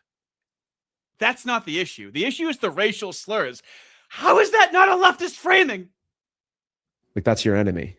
Yeah. And they are to the right. I mean, to the that right, left. So anyone who says that, I'm like, you're unserious. And I don't take you seriously. And the more that you can't even take your own Christianity seriously, dude. You fucking absolute fucking grifter, dude. Lying, centrist, Destiny wannabe fucking grifter. Can get then the right to say, yeah, this is complete bullshit. The more I'm willing to trust that part of the right. Go, okay, well, look, the pro-white. Oh, we need him to trust us, guys. We need him to trust us. He's really moral and useful. He has your best interest in mind. Oh, please, Paul, come back. Attitude is starting to clean itself up a little bit here. Listen, I'm happy to be white. My ancestors leveled up on the tech tree faster than everyone else. Yeah, but I'm you just don't want that. white people to be mean. Yeah, basically, who wants people to be mean? Yeah. Okay. Is that leftist, mooish, or just female? Who wants people to be mean? Me? My community? Being mean is really fun. You just gotta choose your target. Being mean to you is very warranted, okay? I don't want people to be mean. Did a man say that? But you take it personally. It's a stain on your honor as a white man to see white people use pro-white rhetoric in one sentence and then anti-other rhetoric in another. It's beneath you. Yeah. Fully grown men celebrating mass shootings and running up to small. I'm talking about Handsome Truth. This is like someone who is Hands. This is who he's talking about. The guy's name is Handsome Truth. I think it's the third time he keeps bringing up this one guy. Who else does that? Does the left ever just single out one thing and revolve the entire conversation around this one incident? God forbid I compare him to the left. God forbid I call him out for acting like a lefty. Some You know, truth. like Lily Gaddis and all these, like he's in these right-wing circles and all that. Like Mhm. he runs gonna up cry? to children, filming himself, You gonna cry, dude? calling them racial slurs. Cry, which I will pussy! not repeat. Fucking cry about it. You gonna fucking Yeah, cry? That offends me. It's like, yeah, it's like Yeah, you're a pussy. and any white person. It doesn't even care white or black. It's like if you just can't look at that and just go, Here it is. Here's the fucking moral frogging. If you're not, he's so moral, okay? If you don't agree with me, then I don't even know what to say about you. The moral high, who does that?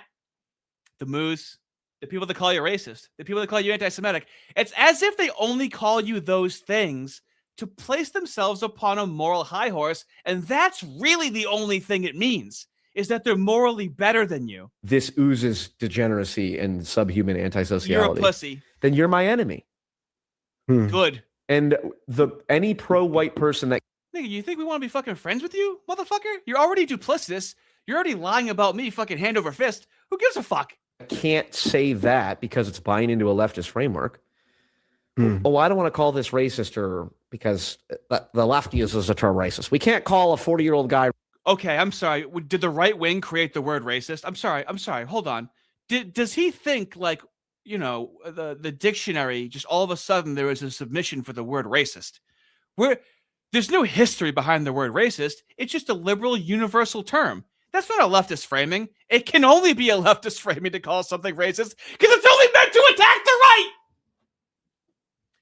Don't TOS, don't TOS, don't TOS. Running up to a child, calling him the N-word. That's not really racist because that's a leftist framework. It's like, Well, oh, it's okay, tone policing. it's exactly. It's not tone policing. You could say it like this. That's racist. You could say it like this. That's racist. You could say it like this. That's racist. I don't care what tone you fucking use it in. I ain't policing shit. I'm denying it wholesale. Use it all you want. I'm going to be here ringing your fucking balls about it. It's like, okay, Yeah. well, if you can't even muster the basic common sense because you have this truly delusional, terminally online view that there are no good people. Just useless pejoratives. Terminally online, degenerate. That means nothing coming from a bitch like you. That means nothing. People who have left-wing beliefs. It's just demented. Yes. I think that was one Demented. of the points These that mean nothing. our good friend. He might as well be going transphobic, homophobic, anti-Semitic. He's just doing a list of words that make him morally better than you with his fake grifting Christianity. So I was enemies like speaking- left. To be left is to be evil inherently. There are no good people on the left. I'm like, well, you just To be left is to be evil inherently. No, there are good people that get subverted by a leftist ideology. Now he's splitting. He's thinking good, bad, right? When the fuck do I say good, bad? I don't. What I have said is, can someone just find me a sane person on the left, okay? Can someone find me on the left that agrees that blocking traffic isn't protesting? Does that exist? Destiny was the only sane person on the left. He was the only one defending Kyle Rittenhouse. The only one! So all he has to do is name some sane people on the left, not these hidden people behind closed doors that you talk to privately. Content creators. Point me in the direction, Paul. You can't, because you have fucking nothing. need to get out of your basement because there are, and I've seen them. And tell me that they're not. Oh yeah. I was speaking with Zero HP Lovecraft, and Okay. his vocoder broke, so we never ended up publishing or recording. It was a while. I have to have him back on, but his vocoder is really difficult to deal with. It's just too vocoded.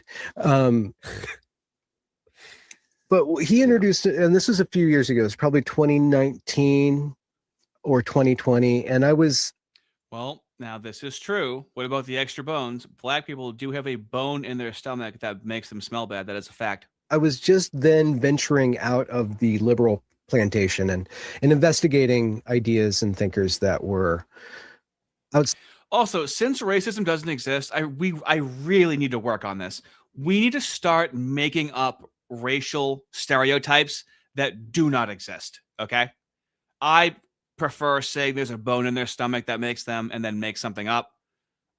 Fellas, get creative. We need to start creating stereotypes, different races. I mean, you know, for Chinese, you can go more ethnicity as well. Really make them sound so obscure that somebody would think they're true. I need a way longer list of those. I keep forgetting to do it. My God, I have so many responsibilities now. I forgot about that one. Of polite society that were saying the edgier thing. And one thing that he said is that he's not allergic to racism. He doesn't think he's necessarily racist, but he's not allergic to racism. And that was like, okay, if I'm going to interact with these people that are outside right then, and they've been mainstreamed a lot more. Now you see, this can work. Wow, he's taking that like a Korean to an apple. And if I say it in that tone, someone's just going to assume Koreans love apples. A lot of their thinkers, a lot of their ideas, and you can see, I think that what broke that was Tucker Carlson platforming Daryl Cooper, and he opened up. Yeah, kill me, fellas, kill me now. Mexicans release a growth hormone when they sleep like cats do. That's why they're so lazy. That's a good one. See, now I could use that for like a scientific racism argument. I like that one a lot. A space Love Daryl Cooper. to this. Yeah, he's a great guy. I don't want to retread that talking point where I say he was caught with his pants down. In a certain respect, Tucker set him up. Tucker is such a troll. He caused Tucker's so much division on the right, which is a good thing to show you who's a smart operator, who's not a smart operator. He's triggering the people that want to police discourse in the neoconservative vein. Neoconservative is what, fellas? The moose, as we've covered on stream. But the people outside of the neoconservative vein, the Buchananites and elsewhere, were all kind of lumped together outside of that politically homeless camp. And they had a lot of Nazi. They were not allergic to using Nazi symbology and to using Hitler to counter-signal liberalism. And that's what Daryl Cooper got in trouble for. Look at his tweet. He said he'd much rather have Hitler walking on Paris than to have these trannies, like literally. Shuan had posts, memes of like me when I see immigrants committing crimes in my country, we just let them in. It's just a picture of Hitler. It's like, yeah. The post-war consensus is dead, Benjamin. Well, it's on the front end of the meme curve. Yeah. Well, and that's what Nick Fuentes has been pushing, and that's why it was so brilliant to have him and Piers Morgan and my mom died in the Holly kind of memes like that. So that's really interesting. So at that point in 2019, when I started to interact with these people and to see, I was affronted by Nazi. God, we're back at the 1960s GLR debate. George Lincoln Rockwell, which we showed on stream. Maybe in the third stream that we did, maybe the second stream, where him and Malcolm X loved each other. GLR was donating money. GLR was an actual American Nazi. But like, that's why I'm saying, like, there's nothing wrong with being a Nazi. There's nothing wrong with it.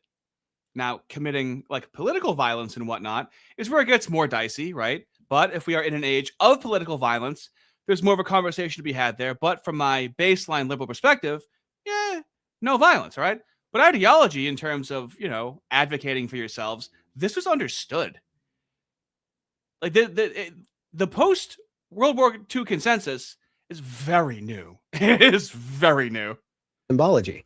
I'm like, whoa, I turn a corner, I follow somebody's follower or somebody who somebody else follows, and like all of a sudden they're Hitler posting, right? It's like, okay, well, I need to let go of that because that is a firewall to keep me from understanding who these people are. That's a way for them to actively shoo away anybody who's just going to trip up their discourse while they're talking about all these pre-liberal ideas. So understanding that, like, just not being allergic to racism and just allowing racism to be there, allowing misogyny to be voiced, to allow those expressions and not to get hung up on those expressions and look past those expressions is the process that I went through. Like, okay, let's look past this obviously troublemaking anti-Semitism, whatever. So I feel like, Ben Boyce went through some stuff covering the Evergreen College stuff like a decade ago. I feel like he never fully became remoralized, and he's still kind of demoralized is how he comes off sometimes. And I really want him to find a way to have a little bit more of a backbone. It would be good for him.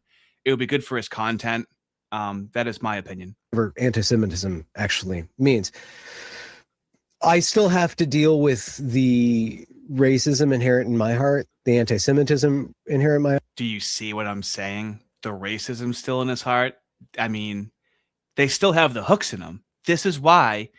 Okay. This is like heroin. You can't even do it a little bit, Ben. You can't do it. You can't think you have a little bit of racism. It's an ism. It's an ism. If you don't like black people, okay, if you think white people are better than black people, that's not racist. And then Paul will go, oh, well, then what is racist? Well, then what would you call it? Okay, well, hold on. Keep that right there. What if I like steak more than chicken? Well, then what do I call it? Why do we have to call it something? What is our motivation to give it an ist or an ism is what I would ask you. We don't have to call it anything. It completely clouds the situation that's going on, and it's literally 1700s witch hunting. You can never prove you're not racist. You can never prove you're not a witch. And we see Ben internally going through that, and I'll never forgive them doing that to the pure, innocent soul that is Benjamin Boyce. Heart, the misogyny inherent in my heart, like, just be aware of that. I have those tendencies too. And to be like, okay, well, those are just a part of, I have in-group preference and out-group. I dislike the out-group. I distrust people who are out-group. I have that, and understanding and just being honest with myself, understanding. Do you see how he has an element of guilt for feeling that, right? Now, he's older, not super old, a few years older than me, but think of how long this conditioning, right? This only makes me mad at the people that did this to Ben Boyce, is all this does. That, and like I said with that 2-year-old, it's like, okay, I have all those animalistic or lower A Blasini. Ben Boyce is a pussy. Sorry, guys. You need balls to be on the right. I would never stop anyone from saying that. And maybe Ben has to hear that, okay? He does need more. I would phrase it as he needs more of a backbone, right? But I understand because, like, it is frustrating at this time for him to, like, say that, right? It's frustrating to see that. I don't fault him for it. It's very much a part of who he is. But I think it's holding him back from being the person that he wants to be. Because it seemed like, dude, his wife got attacked because she fucking talked to me. I need to hurt people on behalf of him for that happening. Like, I need a couple of scalps. I need to find out. I might find out after the stream. If you guys could send me any evidence of someone harassing his wife, and I'm going to make a spectacle out of them. Tribalistic components to me. And they make sense when they're stacked correctly. But if I start to put that 2-year-old on top of my head, I think one of our first conversations, you talk about somebody who's really close to you being a raging anti-Semite, and how it's a mind virus. Yeah. Once you start to adopt that, tattoos and all that. Okay, yeah, going that far. When I encountered Kevin McDonald's, somebody posted a AI reading his Culture of Critique, and it was the newest version. It's got this preface.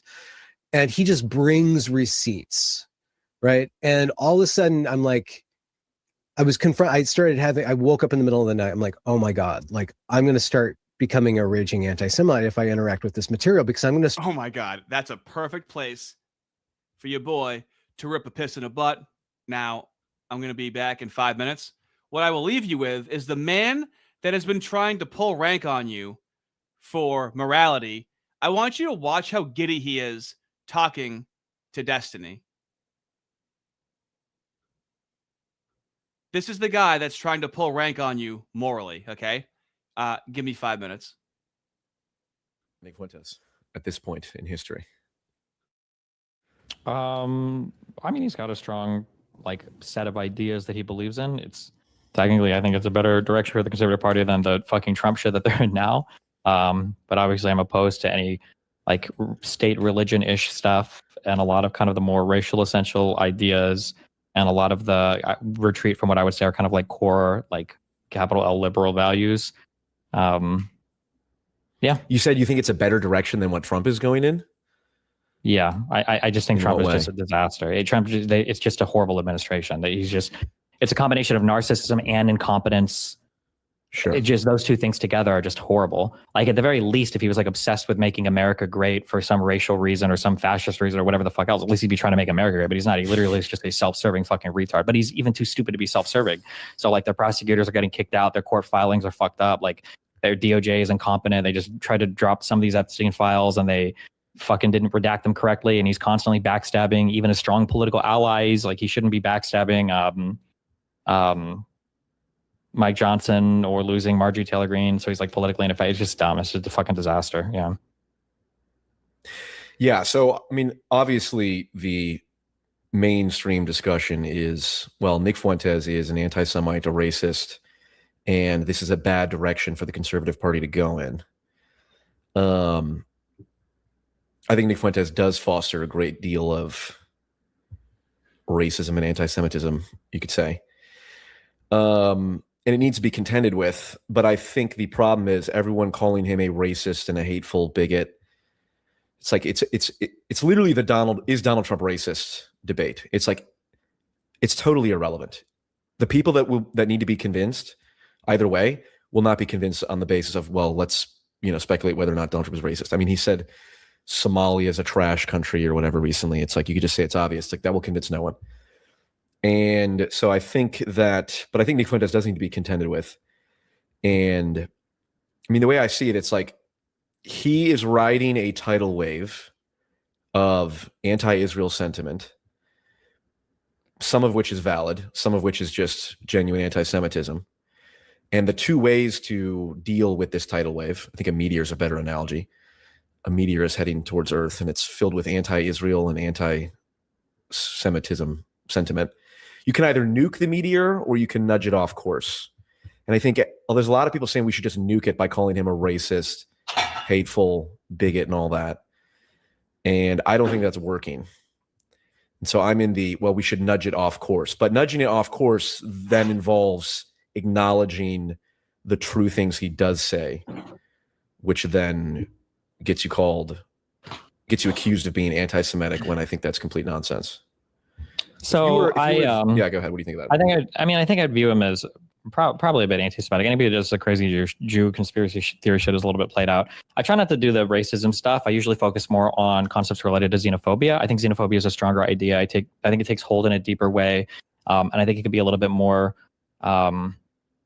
It takes root in a stronger way. Like there's like this what's the saying, like racism never survives first contact. Like if you just meet another guy and he's nice or whatever, whatever stuff like that. Yeah. But xenophobia can be a lot more insidious and harder to uproot from somebody once it's like really taken hold. And I view Fuentes and even Trump to some extent as being more xenophobic than just simply racist. I do think that the ideas need to be dealt with better. I feel like the new breed of like liberal that is finally fucking emerging post the second Trump season, led by people like Gavin, some of your stronger center left people, your Brian Tyler Cohens, your Destinies, your like Adam Mockler, like these types of people are doing a better idea. They're doing a better version of presenting like a stronger, positive version of liberalism rather than just being a negative response to Trump or being like a woke scoldy response to whatever else. So hopefully if that continues, I think that would be a good direction for the liberals to go in. Yeah. Would you advise that people call Nick Fuentes a Nazi if they're trying to contend with him? It really depends on who you're talking about. I don't like to personally, because I'm more interested in just debating the ideas, and just calling somebody a Nazi is an easy way to write them off. That's boring to me. However, for older people, I don't think older people care that much. Like, there's a lot of people in their 50s, 60s, 70s where if they hear you're like, if you jokingly refer to yourself like a racist, sexist Nazi, they're just like immediately turned off. So like True. for my demographic and for the audience that I talk to, I prefer to just deal with the ideas more than anything else. And Nick Fuentes saying that he's a racist is like just funny. People laugh at it, like, oh, he's racist. But when older people hear that, late 40s, 50s, 60s, they're like, oh, I'm a racist. Those people are like, I don't know. I don't feel good about this kid. So it's a very, very different, I think, Sure. voting population. Yeah. Do you think Sam Hyde is a Nazi? Or neo-Nazi, I guess. Yeah, I don't know. Whatever is like the most adjacent thing to that idea. Yeah, for sure. Do you think it's wise to call Sam Hyde a Nazi to speak to the demographic that you're targeting? Maybe. I don't know. I don't. Do you remember when we talked about this? Yeah, a long time ago. Yeah. You were very adamant mean, that like, he was a Nazi. Which, by the way, yeah. I think Sam Hyde is. He has a scary level of nihilism that seeps behind his eyes that I think is incredibly destructive. And gotcha. I don't know if I like neo-Nazi over Nazi just because Nazi could refer more specifically to some other sets of beliefs. I don't know. Okay. I think it's okay to identify him as a neo-Nazi, but again, I'm not as interested. People usually look to these labels when they're trying to just dismiss somebody. Like, I'd rather just talk about the ideas. But I mean, like, I do feel like he's definitely a neo-Nazi for sure. But like, I'd rather just like address the ideas and deal with them one at a time. Yeah. Yeah, this is very dark centrist of you. I mean, my whole approach is rob the people you disagree with of their only valid talking points, and then they're left with nothing else.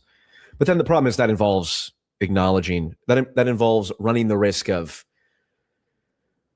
well, being accused of anti-Semitism stuff. I mean, like the example I always point to, and I point to this because it's very cut and dry, and it's also part of like Nick Fuentes' origin story, is like the whole claim that, well, oh, what a piss.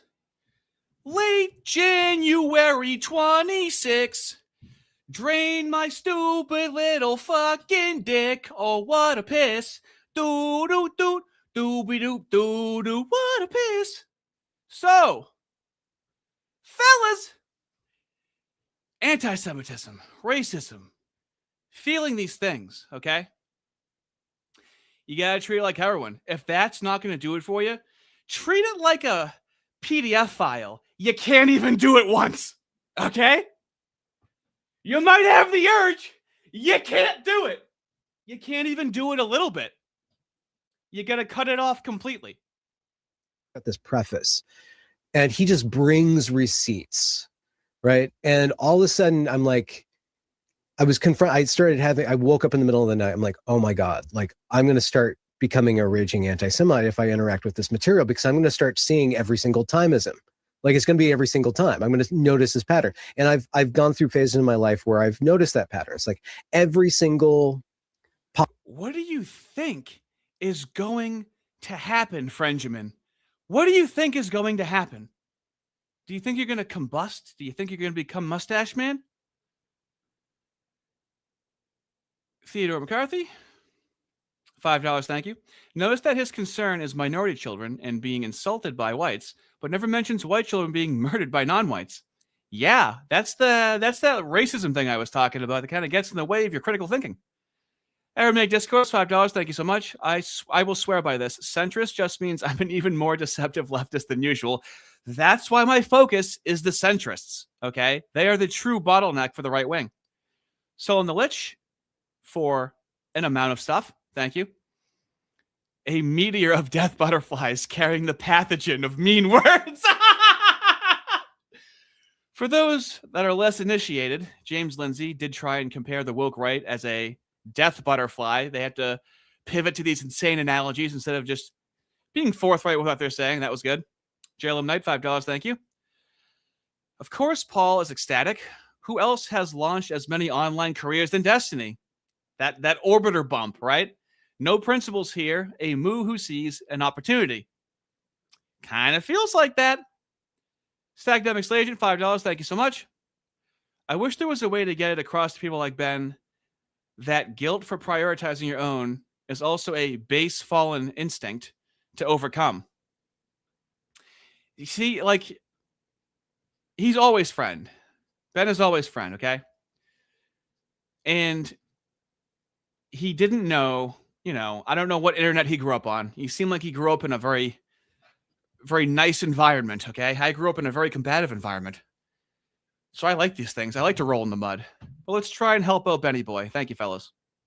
Popular or proficient or not productive, but successful artist, like early life, over and over and over again. And when I was 19 not 19, I was like mid 30s. I was in a bad part of my life.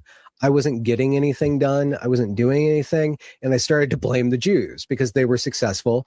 They had. Now, I don't want to say he's lying or what he's saying is untrue, but this sounds like what the left says when they're like how they left the right and what they used to be on the right. Like, I never fell into this. High-end group preference. They really believed in family and really hard work. And they exploited their connections to get into positions of power to provide for theirs and their own. And I didn't have that. I didn't have a work ethic. I lost my ambition, and I didn't have family wasn't important to me. And once I realized that I was expressing my resentment based on what I lacked, based on a deficit in my own values, I let go of that. I let go of blaming the Jews or seeing the Jews everywhere. When if you let go, in the same way that if you're so open-minded, your brain falls out. If you let go too much, you are not retaining a piece of yourself that you need to be in this fight, having these conversations. When I started listening to Kevin McDonald, I'm like, if I start seeing this everywhere, I'm going to lose a lot of. But is it true? You're seeing it everywhere, but is it true? And it can be daunting to see it everywhere, which is why we handle it on Artie and Fist. In a playful, jovial way, because it's the truth and it needs to be discussed. Prestige, because my work is connected to a lot of people who are Jewish, a lot of people who are gay, a lot of women, a lot of women's rights and feminists and stuff. And I had to have a tolerance for. Let me explain it to you this way, Ben. As a liberal, I spent time supporting the gays, supporting the blacks. Some can say I've been training in a high altitude. And I'll tell you what, those groups didn't give a shit about me, but I advocated for them and I supported them because I couldn't support white people. Now, taking that same level of advocacy, okay? Even though I don't have the feelings necessarily, right? It's really easy to advocate for white Christianity, okay? That at least comes back to me. Also, very quickly, Artie, will you cover the Epstein files that just came out? I believe Fist is autistically thumbing through that. There's a lot of stuff there. I don't know how a coherent arc or a story we can give it. It's usually always a letdown. There's things left out. There's some funny stuff in there, some weird stuff in there. Things are still coming out. I don't have the time. I'm actually making a video on Mentis Wave. Really dropping the ball in the JQ. That video should be done tomorrow or Monday. So I'm going to be plugged up, but I am very confident that Fist will be utilizing his autism in the most Christian way possible. Or that, in order to interact with them, in order to be trusted by them. And if I started seeing that and communicating that, I would automatically be thrust out of those climbs. My connections to those people would be severed. And if I interact with people who espouse that, I would also be severed from those groups, because that's how those groups operate. It kind of sounds like he's describing a cult. He has to leave the cult that he's in to advocate for himself. Now, how did it become that way in the West? I think we all know. They are so cancel culture. And you can understand why he lost color, but I like you in black and white. That's great. Right. Keep going. I'm recording my backup audio. You said these groups are like, well, okay. So if you look at the anti-woke, the prestigious anti-woke crew, the Jordan Petersonian, enclave. So he was a spearhead. He overcame accusations of racism and misogyny and transphobia by Overcame consistently hammering home these liberal principles, these liberal values. And eventually he starts making, he ends up in the belly of a well. He's vomited back out. And he starts making these series of videos called A Message to Christians, A Message to Muslims. But no A message to Jews. No message to Jews. But then you see the video of him. There's a couple of videos that were very interesting. One person was like, okay, one person asked him about the Bolsheviks and how they're incredibly over, especially in early communism, they were massively overrepresented with Jewish leaders. Yes, they are very overrepresented. And Mentis Wave in his video brings up per capita and then can't apply that per capita to the moose, dude. I'm going to have to give him some heat, man.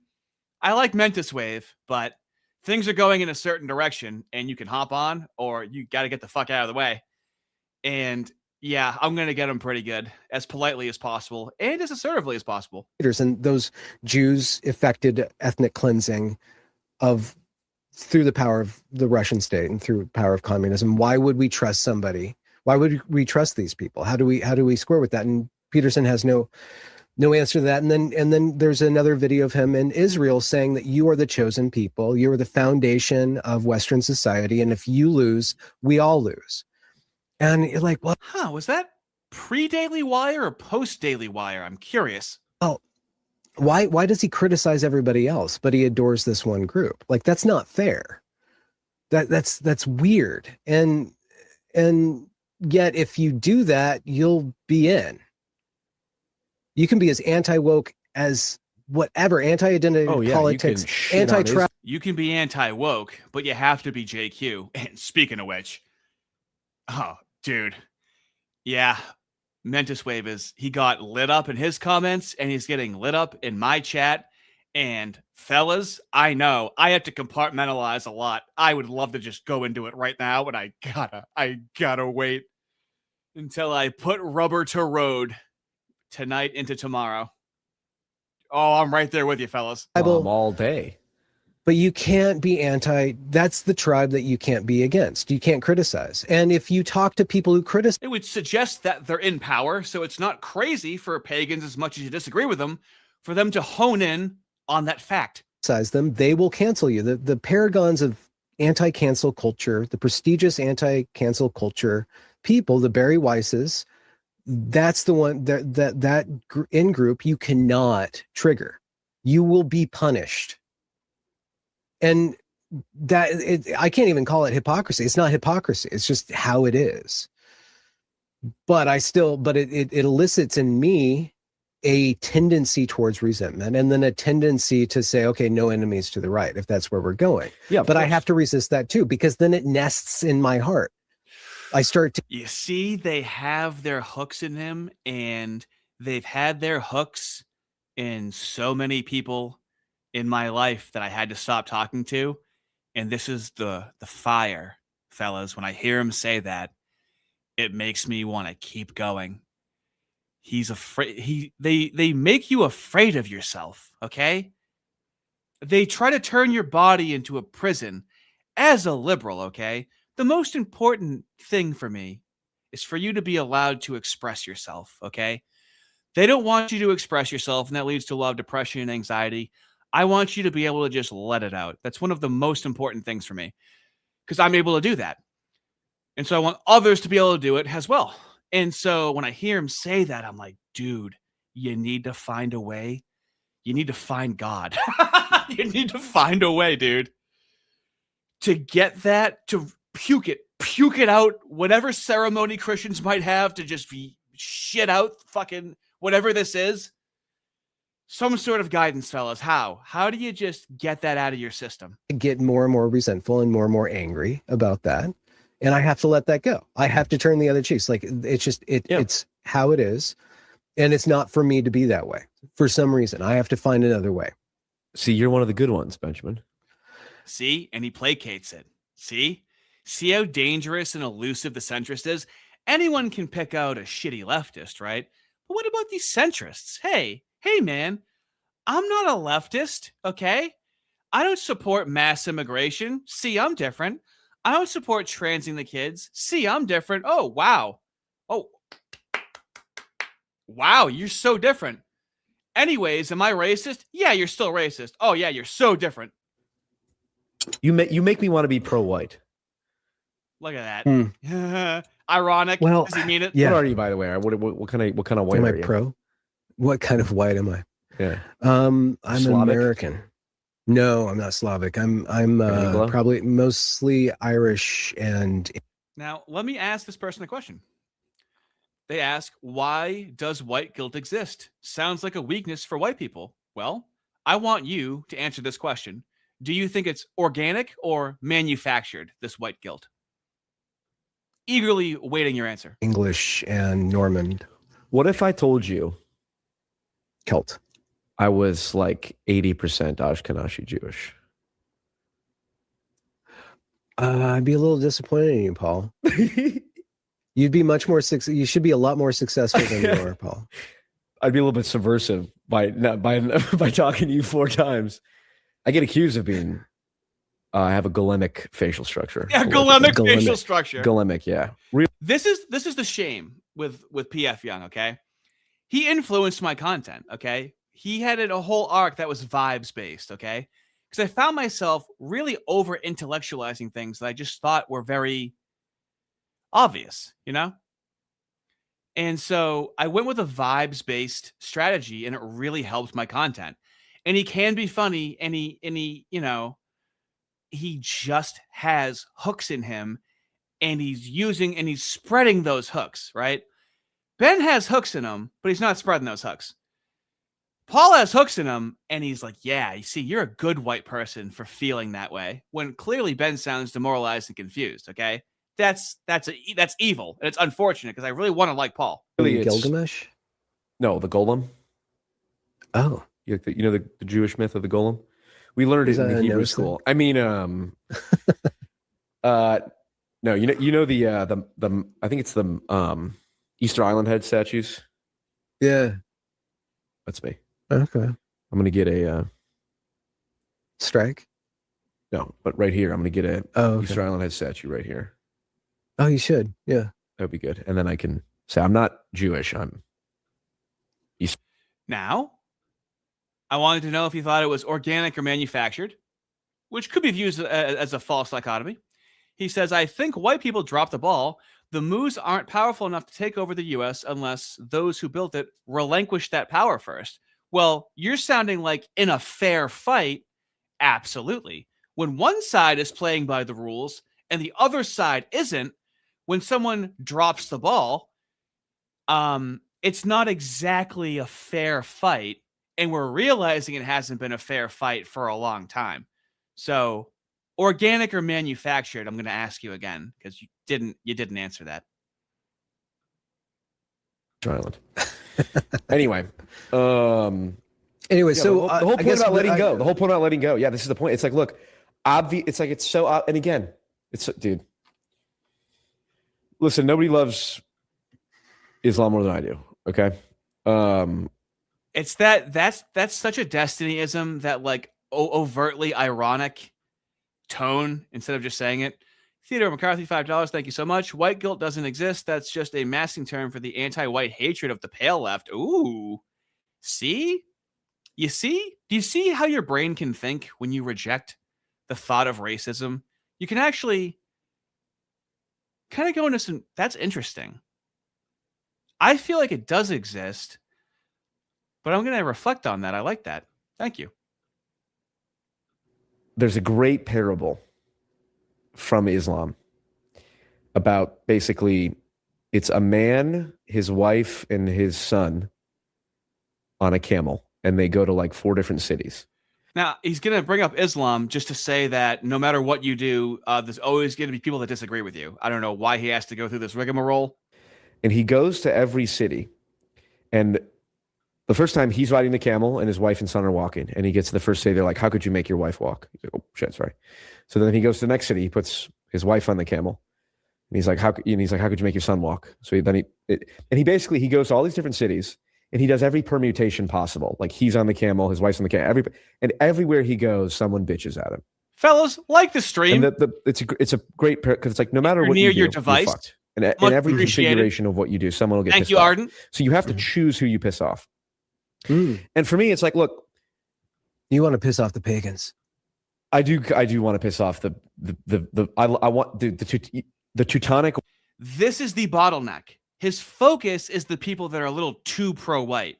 How is that not the definition of a fucking bottleneck? I don't care if someone gets completely carried away with being too pro-white. Those people don't like me anyway. Actually, I am friendly with a pagan who's messaged me a couple of times. But that is the definition of a bottleneck. Hey, be careful, okay? We don't want an actual solution or anything. You know, let's be careful with what white people collectivizing. That's only how we have the West. Let's be careful. We wouldn't want to succeed too much, would we? Order, the Teutonic Knights. You know about this, right? The Teutonic Crusades. They never went to the Middle East. Okay. They Where'd went they to go? Lithuania. Okay. The Teutonic Order, the coolest looking crusaders, the ones with the fucking horns, went and You should all know this. Alrighty, you'll surpass them in number of subs in no time. No, I am gonna hang out here for a while. We're gonna slowly crawl to 11,000. Just slow. I don't want this to happen too quickly. I'm doing this part. I could do this where I'm at forever. I am happy as a clam, exactly where I'm at.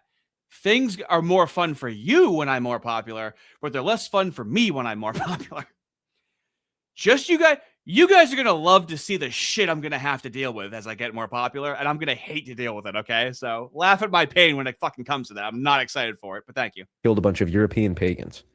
Now, killing anyone is bad, and they also reigned for like 100 years and then became corrupt, as many institutions do. Good lesson. Yeah. You start a crusade, 100 years later, probably going to end up as a corrupt bunch of things. But early on, they at least were cool aesthetically, right? I just like that. Look, it's like, it's so funny. You know how it's like, oh, I really like Nazi aesthetic. I love the Panther tank, the Tiger II, the Hugo Boss. It's so cool. It's like, but I don't, obviously I don't like that. So that's what I'm going to do with the pagans. Like, I love the Teutonic Order. I know they killed a lot of Lithuanian pagans. I'm like, this is bad. But like, so I'm doing that to them. Mm-hmm. My point is,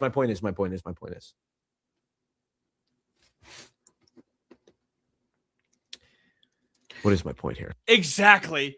He just tries to be ironic and tries to make a joke that falls flat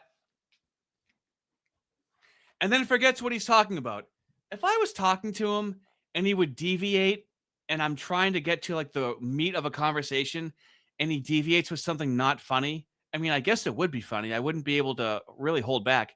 Revolutionary for $2. Thank you. Italians are white. Yeah. Crusade W. Hey, I'm Italian, but Northern Italian. Okay. I made it by the skin of my teeth. It was easy for me to have a common enemy with the woke. Right. Yeah, and that's why my whole origins to the left.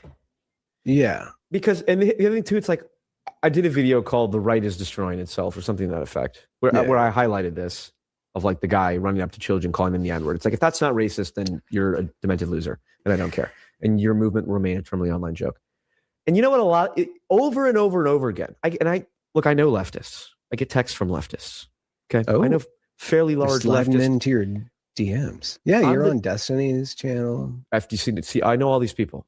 You have to be a sexual degen to want to talk to leftists. Well, what bridge can be built with leftists? I'm dying to know.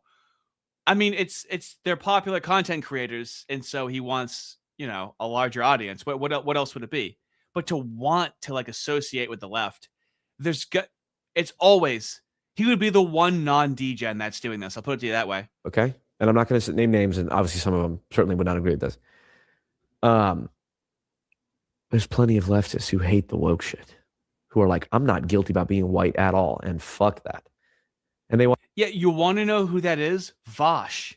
Vosh got into a debacle like fucking 4 years ago where he was talking to whatever black nationalist, and he was like, no, that like anti-white shit is gay.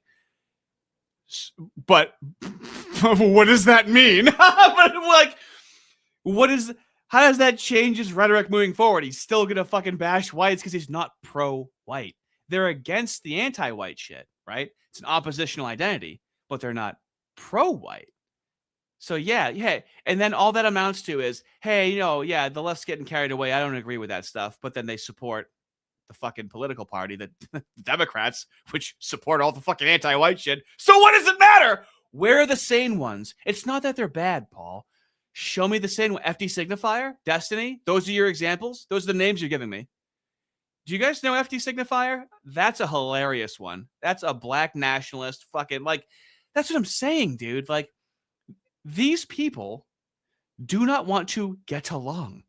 They want destruction. Destiny really ramped that up in 2025. He was the last of the Mohegans, man. He was the last almost sane person on the left. Try to give me some names in chat of sane people on the left. I'd love to know. I'm dying to know. Watch my channel. And it's like, so $2 revolutionary. Thank you. Already, we're cousins now. Neo-Roman Empire. Hey, I'm still working on the digital monarchy. Okay. I'll see how that transpires into an empire down the road. Thank you. When rhetorically defective is like, P.F. Jung is buying into a leftist framework. God forbid I comment on him buying into a leftist framework. See how there's no argument? It's just mocking. Who does that remind you of? Moose? Commies? What he doesn't realize is that to be leftist means to want to kill you. Is that an accurate representation of what I'm saying? Right? I mean, it would just be rolling in the mud if I talked to him. Okay. I would be frustrated because I would want answers and he's going to be like joking around as I want actual answers. And you can have an in-depth conversation and still be joking around, but he uses it as a fucking deflection and mischaracterizes what I fucking said. Look at his smug face too. Like, I could talk to him. I'd rather make a video on Mentis Wave though. It's like, okay. I mean, there's a certain level at which anyone who has, I was like, okay, well, I'm not going to explain to a schizophrenic why. Holy fucking shit, dude. Holy fucking shit, fellas. First of all, this person for $2, thank you. Genuine paganism is cool and based. Fuck you, Paul. Fair enough. Holy shit, dude. Testing 2741, $5, thank you. Can't stay long, fellas, but I'm glad to grace you with my presence. Fellas, fucking made by Jim Bob, $20, Monarchy W. I'd fucking talk to him. I'd love to talk to him. Andrew Wilson is great at debating for orthodoxy, okay? And I do have a strong ortho bro presence, okay? Made by Jim Bob also fucking debates orthodoxy, but he's also really fucking creative and funny, which the right desperately needs. Dude, that's really fucking cool. I'm sorry to be a little fanboy right now, but I didn't expect that. Thank you so much. That's very fucking cool. Holy shit. Elvis Presley's not really there. I'm just going to go, okay, that's fair. And if, well, it's just absurd to pretend that it's as demented as like, well, anyone who has any sort of pro-white sentiment, it must be a Nazi. It's like, deranged. Anyone who has leftist idea, like, hey, I think gay marriage is okay. You must hate all whites. You must be an Ibram Kendiist. Yeah, but is it okay to say you don't think gay marriage is okay? Of course. I go to a... he's a Christian, but supports gay marriage, okay? He's not, what would you rather? Me, an atheist, I'm an atheist. Here's my stance on marriage, okay? Israel's stance on marriage. Do you know what their stance on marriage is? It's a religious institution. It's not by the government, and you have to be in a religion to get married. Atheist religions are fucking retarded. What's so funny about James Lindsay going, and I've shown this before, if you ask Grok, would James Lindsay be allowed to get married in Israel? It goes, no. And it's not because he's gay. It's because he's an atheist. You can't even get married as an atheist in Israel, okay? We just want a little bit of what Israel has, let alone gay marriage. You can't get gay married there in fucking Israel. So my stance on marriage is fucking Israel's stance on marriage. I know many Christians. Would you say that on stream? That gay marriage isn't okay? Would I say that? Yeah. I think it is okay. So I wouldn't say it because I don't believe it. But I have no problem whatsoever and would think nothing less of anyone. If they're not for gay marriage, it's anti-Christian. Gay marriage is anti-Christian. Well, according to most Christians. Is it a big? See, according to most Christians, so what is Paul doing? He's making his own version of Christianity, right? Well, according to most Christians, but he's a cool Christian. He's a Christian but he's bastardizing Christianity and then using it to try and pull rank on you morally. Bigger threat is gay marriage a bigger threat than the Teutonic Order to the fabric of society, Western society? You mean which is a bigger threat? Pagans or the gay marriage? Is it pagan? If you had to choose which was the bigger threat to society and its flourishing in the West, would you say it's the gays or the pagans? Probably the pagans. Probably the pagans, not the gays. All right, we can completely sustain a society with the gays, but not with the pagans. All right, incredible. How does he? See, this is the issue with being a centrist. It's such a contrived position where he has to target the pagans because no one really cares about the pagans, but it's a way for him to, punch right a group like the pagans that isn't even close to affecting society in any capacity. Okay. Oh my God. The gays. There's a lot of very normal. Maybe there's a lot of normal pagans. First, gay is a sexual orientation. Paganism is an ideology with political. Well, maybe it's not maybe not. Maybe both of those statements are untrue. Maybe paganism is a biological orientation towards the world. No, it's an ideology. Is maybe homosexuality is an ideology? You believe that? I already said. I just posted the clip. Being gay is like diabetes. There's type. Now this is a good bit. Being gay is like diabetes. There's type 1 and type 2. That's a good bit. Type 1 and type 2. Okay. What's type 1? Type 1 is you're born with it, and type 2 is you get it from childhood trauma and environmental factors. Okay. Interesting. Okay. But the idea that there isn't type 1 and type 2 or that it's definitely all one or definitely all the other. I just thought of this now. If there's type 2 being gay, where factors made you gay, what if we could induce some straight trauma to kids that are born gay, right? Would that work to turn them straight? I know it's not ethical, but I'm spitballing here. Testing $2. Thank you so much. Centrism is the most incoherent ideology ever. It could be coherent, possibly. I just haven't seen it manifest, which is why I'm trying to find a sane leftist. And yes, Arden, the spoon stuff was at the beginning. It's the first half an hour. Mm-hmm. But there's no type 1 gays and the type 2 type 1 pagan and type 2 pagan, right? Maybe some people are just born pagan. Maybe it's a way of seeing the world that is indigenous. But as the Teutonic Order showed us, you can force convert the pagans out of it. Well, really as California shows us, you can force convert children if you get them to want it. I know that. Look, nobody hates the left more than I do. Okay. I'm ironic. No, but my general point, I don't even know. This is so. You don't even know, do you? Yeah. This is so. I think. We'll start. The second hour is what I'll actually post to YouTube. It's important for me, or it's most interesting for me to understand things. Yes, I'm not interested in convincing people so much. I'll make my best case. James Lindsay lost me when he stopped seeking to understand things and he started to interpret the world, and he set himself up as the person who can decide who is pure and who's not pure, and this is why it's difficult to be an atheist responsibly, right? You can't go God mode. You can't try and become God and think that you're all knowing. True, and who's not true. Humility, right? Which is a very Christian trait. Yeah. And his purity campaigns against this so-called woke right thing we're all about him manifesting his own will Night, to Junebug. dominate. You can see this over and over in his tweets. He's right. He's the one who's the fountainhead of explaining everything. It was fun and interesting when he was seeking to understand and interpret these texts, these woke texts, these Frankfurt texts and stuff like that. But once he declared himself as the arbiter of who's good and who's bad, who's enemy and who's friend, it just lost all salience to me, and it actually burned through the relevance of what he was saying before then. And so the right, the pagan right, the anti-Semites, like, well, why? Like, I'm interested, why do you think this?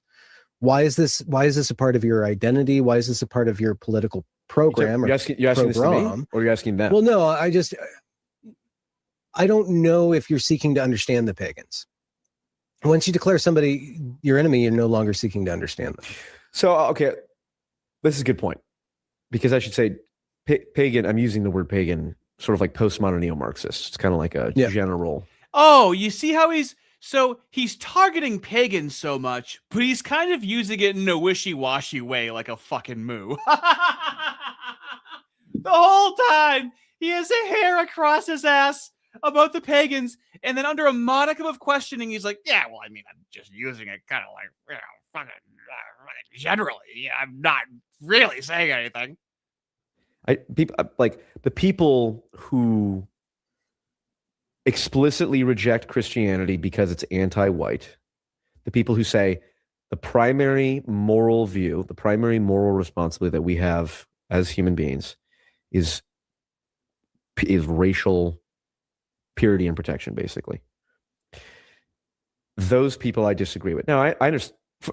I talked to the literal Nazis, the self-described National Socialists. So you should always remember this with the phrase literal Nazis, because they use the word Nazi so much that they have to say, no, I actually mean it this time. That's how little that means anything. You know, like a literal Nazi. Oh, okay. So not like how you normally use it where it's not true. Yeah. I'm not just using it as a rhetorical tactic. Now I really mean it. Very trustworthy. Socialist pagans, basically. Mm-hmm. And I have friendly conversations with them offline. And I probably would and will have them online eventually, but not if YouTube fucking hate strikes me for even suggesting it. Yeah. But, and even on Patreon, I am hesitant to post stuff on there. But I understand this. Are you kidding me? I understand why someone I want my kids to look like me. Mm-hmm. And I'm the descendant of a lineage. Mm-hmm. And I'm protecting my lineage, and I care about this. And look at all this anti-white propaganda, and look at all these different groups of. It's like, yes, not only do I understand that, in many ways, I share the same intuition. But this is the meme, and it's an intuition difference, I suppose, but it's one I truly believe and have. It's like, I am caring about my lineage. It's like my lineage includes the majority of the human race. What do you think of that one, fellas? His lineage is the human race. Is that what that? Look at fucking Ben. Look at Ben Boyce's face. My lineage is the human race, and Ben, like a good boy, is trying to be as respectful as humanly possible. I love it. Of the lineage of Adam and Eve, of the first two humans, secular, religious, however you want to frame it. So when you arbitrarily say, well, my lineage is Germans, it's like, okay, what about the Slavs? That's not arbitrary. Huh?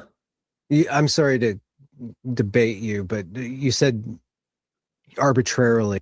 Oh my dear Lord, Ben. Ben goes, I'm sorry to debate you. Yeah, dude, you're pushing back, okay? Fuck, don't apologize. For the love of God. Do you have any idea how unapologetic your enemies are, okay? It's fucking centrist. Fucking push back on it, dude. It's a retarded thing to say. It's okay. It's not going to bite you. It's like, okay, what about the Slavs? That's not arbitrary. Huh? I'm sorry to debate you, but you said arbitrarily my lineage is the Germans. That's the opposite of arbitrary. If you're German, you're German. That's not arbitrary at all. I guess I mean to arbitrarily say that Germans, assuming Germans and Slavs are separate genetic groups, which we can clearly say, fine. To say that I care about Germans but not Slavs, or I care about Bavaria, you can permanently divide where you draw your line. And What is this? Is this Loki's wager where he says you can cut my head off, but where does my head start? Right? Is that the correct? I believe it is. Where this is what I'm saying. Is it 78% white or what countries and whatnot?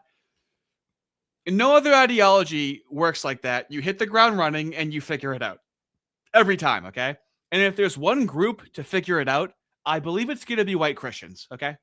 where you draw the line, I would say, is in quote unquote arbitrary. In some, maybe not arbitrary. It's a result of an intuition that I don't share. Right? Keith Woods is getting into. Oh, it is a sexual orientation. You don't swing that way. With the racial stuff, yeah, the racial stuff is kind of a sexual orientation in a lot of ways.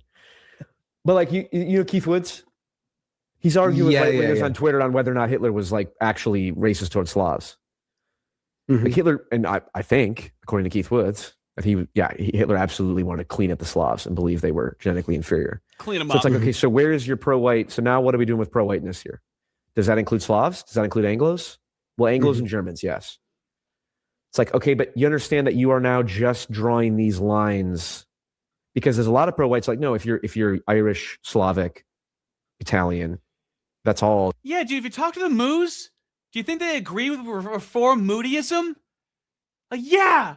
If you talk to the left, yeah, they don't agree on everything. The different factions form. Yeah. And why is it different with the whites? European. It's like, okay. You're going bigger than European, though. You're going like there's the master race is humanity. Yeah. Imago Dei. We are all made in the image of God. And I believe that. And I believe consciousness is a miracle thing. He doesn't believe in Christianity. And like, you know, it's also why I'm against animal cruelty. Like, you know, they're not the same. I don't put the same moral value on animals as I do humans. I do think humans are unique and separate lineage, but like also we are part of the same God's creation here, like abusing cows in a disgusting. He has like an atheist's interpretation of Christianity, doesn't he? Like this is what I like thought Christianity was like a year ago. Where like, yeah, like it's not very detailed at all. It's just like, yeah, it's liberal. Can we agree that his interpretation isn't Christian? It's just dog shit liberalism. DPK for $15. Thank you so much, my dude. I'm still riding high off that fucking Made by Jim Bob, dude. I'm gonna have to do a proper glaze at the end of the stream. I'm going out on a limb here. Beliefs are an abstract concept that is ingrained in us biologically as a driven mechanism to build up a civilization, but a core beliefs tenets are not biological. Interesting. So what? So, yeah, right. Like in general is genetic, and then the more specifics are not necessarily genetic. Like, and that's why I say usually when people bring up genetics, it's in the aggregate, right? In the aggregate, there is a culture there, genetically for the most part, right? Generally, and then you iron out some more details. The more specific you get, is how I interpreted that. Horrible ways is disgusting and horrible and immoral. It's not totally irrelevant. Yeah. And you know, well, but why do I care about a cow being abused? But I'm okay with killing a rat or just absolutely lighting wasp nests on fire, which I take pleasure in watching. Freshman philosophy There's class. A lot of vegans who are like, "That's disgusting of you that you would like, I might burn them all." Okay, yeah. Destroy so them with yeah, fire. look, it's all look. There's all I guess my issue. I like how rhetorically defective put it. Thank you. Freedom of association is the most basic liberal principle, and these liberals aren't living up to it. Fair enough. Okay. So his routine so far is pretty good. Let's see how he does with the dismount. Expect the same from the right. The moment you say that someone's mixed race child is an abomination. And he lands right on his stupid fucking beak. He has to go back to his one thing. His sacred cow. Is some guy that we don't know was racist to a child or doesn't like mixed race kids. He can't let it go. Oh my God, he was so close. basic liberal principle, and these liberals aren't living up to it. Fair. This is liberal to let, like, this is why liberalism is easy to co-op. It's like, whatever, man. It's a really baseline defensive posture. Okay. It's never meant to run or rule anything. Okay. It's meant to work in conjunction with things. And he has to go, like, how is that a liberal? They're letting them do it. Even him harassing somebody is still letting them do it. He's expressing his displeasure. Now, blocking a fucking road isn't really letting someone do something. Okay. He doesn't, the racism scrambling his giant forehead. Fair enough. I expect the same from the right. The moment you say that someone's mixed race child is an abomination, you are my enemy. You don't have the morality to have. What do you think that means coming from a person like you? You think that means anything coming from you? And you say, well, I'm not seeking to understand that. It's like, no, first off, there's not that many people that believe that, and a lot of people that do. Well, what's the principal moral? So it's everybody's created in the image of God. Mm-hmm. No human is less than human. Yeah. Are there certain societies that are superior to other societies? Absolutely not. Everything is morally relative. No, of course. Okay. So the problem with the See, now this is the annoying thing with the bottleneck of the centrist. Well, he'll make this concession. Yes, there are. There are cultures that are better than others. Okay, so we're not all equal. Now, are you ready for him to pivot with a joke and some irony to get out of this? Superior to other cultures, of course. Anyone who says otherwise is a cringe. What's the best? What's the top culture? Whichever one Would you say? Yeah. There's a joke. Would it be Judeo-Christianity, Christianity, I would not European? use brand. Such a subversive term like Judeo-Christianity that was invented in like 70 years ago. He fully acknowledges Judeo-Christianity. It's a false concept. I would say that, I would say the true Christianity, which is Petersonian Christianity. Ooh, okay. Whoa, that's weird. That's the denomination that I am.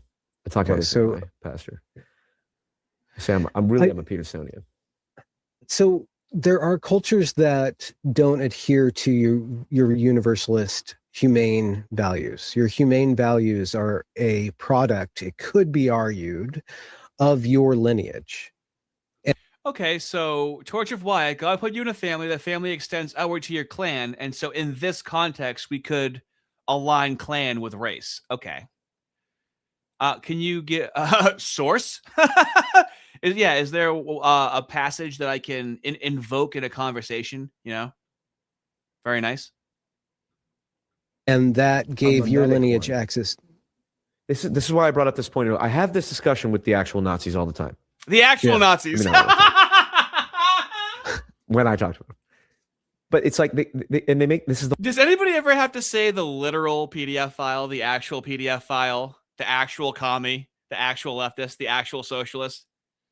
No, only with Nazi you go. But for real, this time it's a Nazi. The whole extended phenotype, the shape of the phenotype, the shape of the phenotype is related to the genetics. But once the phenotype is created mimetically, it can spread to any person regardless of their genetics. So, like, the idea that my culture is a product of a particular genetic lineage, it's like that's historically true. And you can even like point to the environmental and genetic factors that cause certain structures in the ideology, like the Northern European versus Southern European exogamy and all that. But once the ideology is created, memes spread mimetically, and it doesn't require genetic replication and genetic. Talk about like terminally online where he has to say mimetically. Theodore McCarthy, $10. Thank you so much. Acts 17:26. From one man, God made every nation of men. In real Christianity, our nations are divinely ordained. Everyone citing Christianity to argue against nationalism is arguing against Scripture. From one man. I'm reading this right now I'm trying to interpret it in bad faith because I need to be able, if I'm going to be able to say this going forward, I have to understand it. From one man, God, mate, that's pretty direct. It's pretty hard to fucking misinterpret that, isn't it? It's pretty hard to try to play devil's advocate to that. Yeah, that's like distinct. Nations are distinct from one another, right? Very nice. Acts 17:26. Very useful. Thank you so much, feller. Death and It destruction. it just sounds like you're kind of blank slating a little too hard for me. Okay, so it's so funny you say that. Look at how he fucking feigns indignance, right? Blank slate. Think I'm blank. Yeah, you're blank slating a little too hard. You don't have to fucking do this whole fucking dance. Because I'm literally saying to people, show me the evidence. Show me the blank slate theory is complete garbage. Show me the genetic evidence, though. Show me the genetic evidence. I just collectively heard 300 skulls hit a wall, a dashboard, through a window. But where's the evidence? So when he says that, I mean, am I off base here? When he says show me the evidence, he wants like a study, right? Because like you can provide evidence yourself no matter who you are. So show you the evidence. How do you explain Africa, dude? How much more money? We doubled their population from 600 million to 1.2 billion in like a 20 or 30 year period, okay? Giving them money is a net negative. How do you explain these demographics that are net negatives in society? That's your evidence. You have to explain that. So that says that certain cultures certain genetic lineages are predisposed to certain beliefs, assuming you control for IQ, personality type, language, and all the social things, or assuming you control for those things. IQ is not social. But assuming that you have two people of different genetic lineages, but you control for IQ or personality type, is there evidence that they are predisposed to be able to not Christians are converted all over the world. Secularism converts people all over the world. The Hindu caste system, which is a immoral, backwards practice, to say that certain people. Why is it immoral and backwards? See, now Ben pushes back against the liberalism. Because it predisposes that some people are born with less moral worth than others. Oh, secularism contained that. The cultural, the global. You see, with Paul's framework, you have to give everyone a chance to fuck you over. It's not very protecty. Slurms, $2, thank you. What are the measurements on those skulls? I don't know, but what do you think the measurement on his skull is? Okay. It's tall, but it's like a Slim Jim, right? There's not a lot inside of it. It looks big because it's tall. Extension of Christianity, secularism, makes that illegal in India. And it's like that worked. And there's still people that believe it, but there's many people that don't. Well, it worked. No, you still have the caste system going. Yeah, but it's contained the caste system. It's worked to a certain degree. Well, that's the question then. To what degree do these memes operate independently of cultures? Because once you control for IQ or high time preferences, criminality is another thing. There's higher likelihood of in our country of. Did it work? Yeah. Haven't you seen the hierarchy of turds in the street? Certain groups behaving in different ways, and liberalism or Christianity, by way of liberalism and secularity, can ascribe moral equality to everybody's life, but there's not financial equality. There's not capability of understanding. There's not theory of mind. There's between two brothers. So of course you're going to have The smug lean. variation. Yeah. Yeah, but I guess That's a fucking smug lean right there, dude. Good fucking call. my question is, to what degree is that fuzzy line between the ideology and the genetics or the psychology, which are based on the genetics? The notion And that all people are created in the image of God, I would be very hard pressed to believe there's any evidence whatsoever that certain people are not capable of internalizing that idea. Even within races, there's people not capable of internalizing that idea. There's white people that are incapable of doing it. They're legally retarded, but even within groups, right? Now, this is the aggregate, though. The whites seem to have the highest capacity, right? And then when the Indians come over, okay, the carefully selected Indians or other cultures, right? They are assimilating to what has been created by us. And notice how they never take it back to their country, Paul, right? Haven't we tried to spread democracy to so many countries? How does it go every time, Tall Paul? We're talking about a very But you- how would you test that? It's like it's kind of an impossible thing. But the idea that, like, for example, there's certain cultures that are incompatible with ours and it's related to genetics, duh. Yeah. Like in Minnesota, the Somalis all come, they all group together and we're all one tribe. And Right. it's basic game theory. Well, Yeah. here we are in what? It's basic game theory. Yup. Mixing races, don't do it. It's game theory, Paul. What are you not understanding?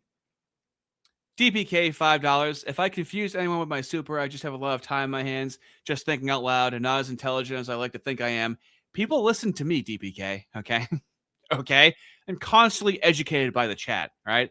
One of the main motivations of this YouTube channel is showing people that you can be a fucking idiot like me as long as you keep at it. Yeah, I just made it sound like, hey, as long as you keep at it, you can be a moron like me. White liberal America, and we treat everyone as individuals. It's like, okay, well, all the Somalis went to Minnesota and grouped up and now have voting power there. Yeah. Well, that's by way of kind of democracy. Yeah, exactly. Somebody posted being judged by a jury of peers must have really sounded like a really good idea, when the founding fathers came up with that, when everybody was basically right within a certain standard deviation of intelligence and of moral character. And the ways by which that moral character was enforced on the populace were very severe from our frame of mind. Very severe. A lot of people just nosing around in your business, judging you all the time. There's tons of shame, around, and then tons of guilt. Like shame is the social contract, and guilt is the internal contract. Sure. And that was bred into us over generations. Speaking of bred into us, Somalis are all inbred. Ah, fellas, remember Andrew Wilson debating that Muslim, and he just brings up the fucking cousin fucking statistics. Holy shit, dude. That really should be in right-wing history books with how well that landed. The other meme of 2,000 years of Christian morality, dragging Homer Simpson This sounds like up the hill. Yeah, no, I know exactly what you're talking about. Yes. And then he wakes up. He's like, "Oh, look at how far I got." Like the secular. Yeah. Yeah, look what I did. This idea that bred into us. This is my point. This sounds like the genetic pseudoscience that I have yet to see evidence for. Bred into us over generations. This sounds like the intergenerational trauma thing. Oh well, It sounds like intergenerational trauma. What a false equivocation. You can pass down traits. So there's a nature aspect where hereditarily you pass down traits, and then there's also a nurture aspect where those traits are fostered, and it's going to happen more so within a genetic lineage of people than it would be with somebody from halfway across the world. Here's the thing. Here's how you know he's an incurious person. He would tell you what he would have to see in order to be convinced, right? But he's not looking to be convinced, is he? He's looking to be a bottleneck, and that head is a fucking bottleneck. Great-great-grandfather was a slave, and therefore you can see that in me or whatever. It's like, as far as I know, there's no evidence. But there's a certain It's like there's a certain amount of that you accept, and there's a certain amount that you reject. Like there's a certain amount of genetics and psychology that is from a lineage, and through the social pressures over centuries have sculpted Northwest Europeans to have a certain culture, to behave in certain ways, and to take certain values for granted or as granted that are not necessarily able to be taken up, either imposed on other cultures by way of, like in Iraq, we're going to export democracy, Sure. Yeah, the George W. Bush, or outside of very rigorous assimilationist procedures inculcated into groups that come over, not even groups, but individuals that come over. Like, so yeah. there, And I am there's, talking about the individual level. I agree. Like there's like democracy in the Middle. Very interesting, fellas. I got the most interesting fellas. Torch of Wyatt, $5. Thank you very much. One Tim 58. Is that what it is? But if anyone does not provide for his own, and especially for those of his household. So we have a differentiation between his own and especially for those of his household. He has denied the faith and is worse, an unbeliever. For his own. That is interesting because, the whites say our own. And so that actually does align with that passage. This is good. This is because honestly, sometimes right now, my believe it or not, my race is more than my God right now. I'll feel, I don't really feel the God feel, okay? I feel the race feel, though. That seems to be striking a chord with me a lot more in this process. Here's the thing. I might already feel God, but I just don't notice it. Because I've had conversations with fellas behind the scenes, and all of them are religious, and we're having conversations, and they'll quote something, and I'm like, yeah, I already believe that. A lot of these things I intuitively already understand and believe, and so I feel like people that are non-believers, but on like a fruitless path, so to speak, will learn these things, and that will bring them closer. But I might already be so close that these things, I already agree with these things. I don't know. It's weird. It's very strange. At least, like, yeah, you're running into a fundamental. There's so much inertia there, but that inertia is.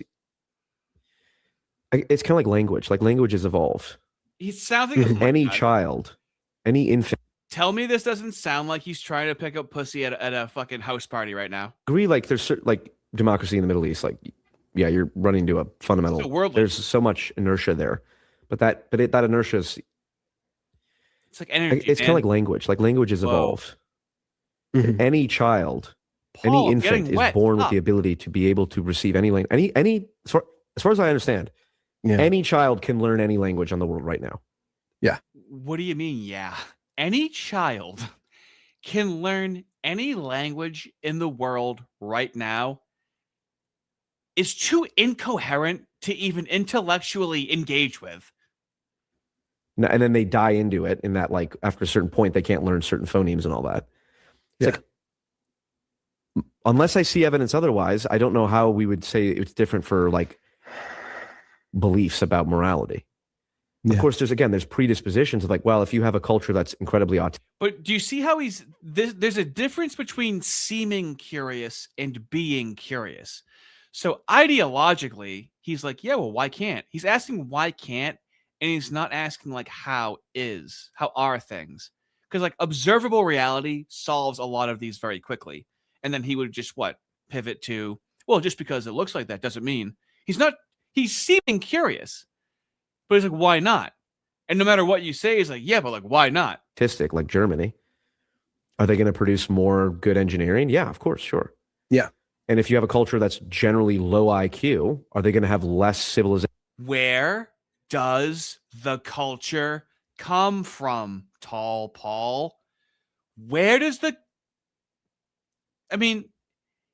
how is he not blank slating this? Cultures just randomly pop up. Testing for $2. Thank you. Super chat will let me point out, and then we have a bracket, our subspecies. Well, maybe it's for the health of the channel, but I very much appreciate the sentiment. Of course. But again, it's like, that's my point about if you control for IQ, you say, now you're weeding out all these different things. It's like, okay, but you're making my If point. you control for IQ, you'll see distributions that are highly correlated to lineage. Yes.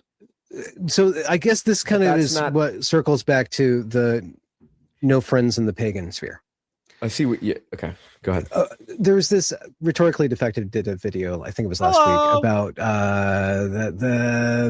Don gay Lemon. black TV talking head guy who kind of quit or got Don forced Lemon? out. And Don Lemon going to a church. Don Lemon. And there was video of this one totally irate white guy with a beard just yelling at all the William Kelly, I believe. Someone brought him up earlier. Christians and just being a total jerk.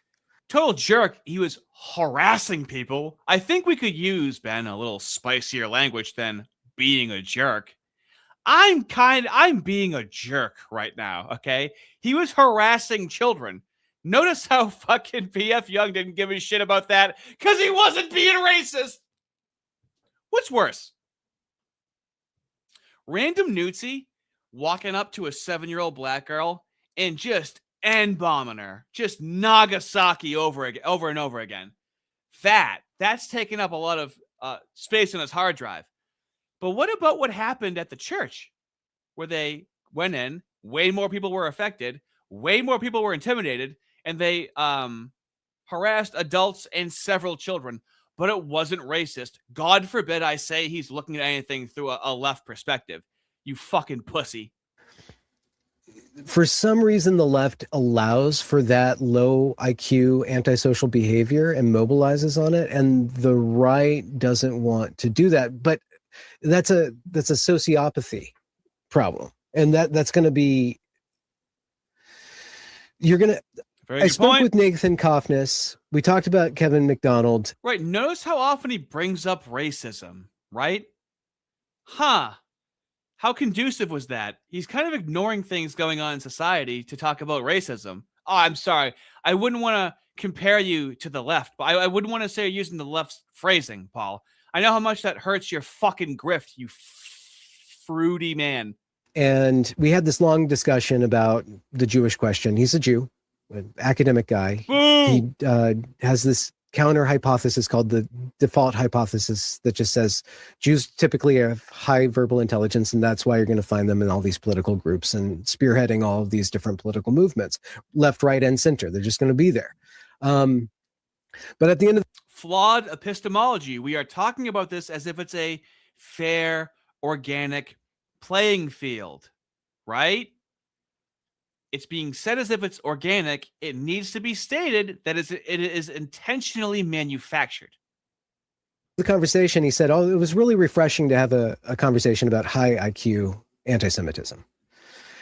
And there's high and low IQ versions of paganism, high and low IQ versions of leftism, high and low IQ versions of centrism.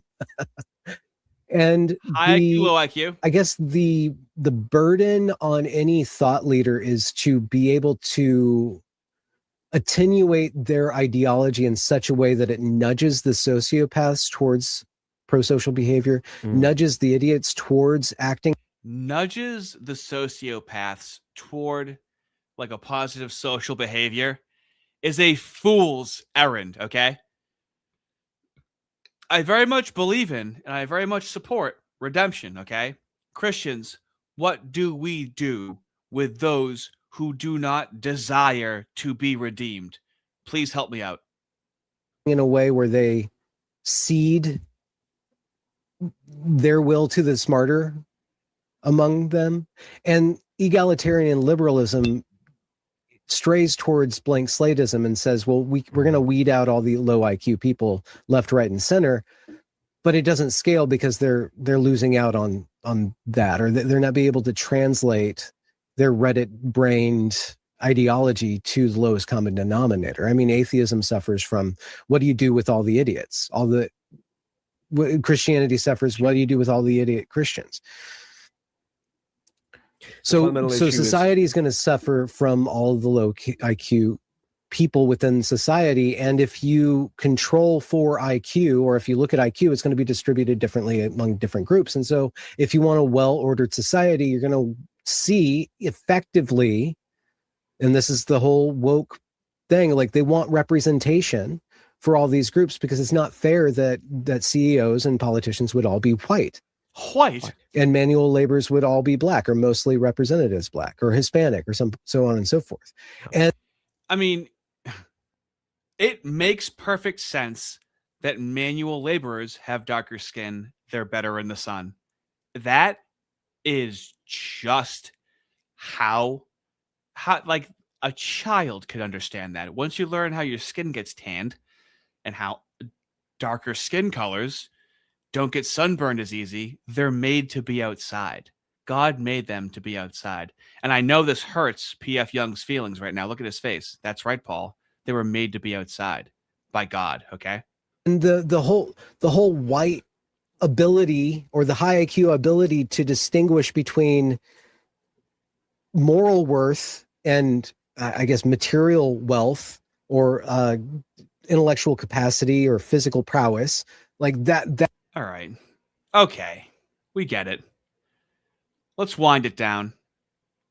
I got a Glaze homeboy, dude. That was so fucking cool that he hopped in. J Money, $20. Thank you so much, my dude. If you got rid of all of the bad guys in a pop, less bad guys have kids. On a long enough time scale, there is less antisocial behavior. PF is acting like he can't understand this concept. Sorry for the weird spelling. YouTube sucks. Yeah. I mean, yes, right? And now on the right, we get in trouble for saying that, but what do the moos and the left do? Replace us, right? And this is what I appreciate about Fist, about, an honest government, honesty, right? And that's playing fair. And the right wants to play fair. The right likes fair competition. The left and the moos are allergic to it. And then that's where a lot of this comes from. Limiting principle, $5. Thank you, Patrick.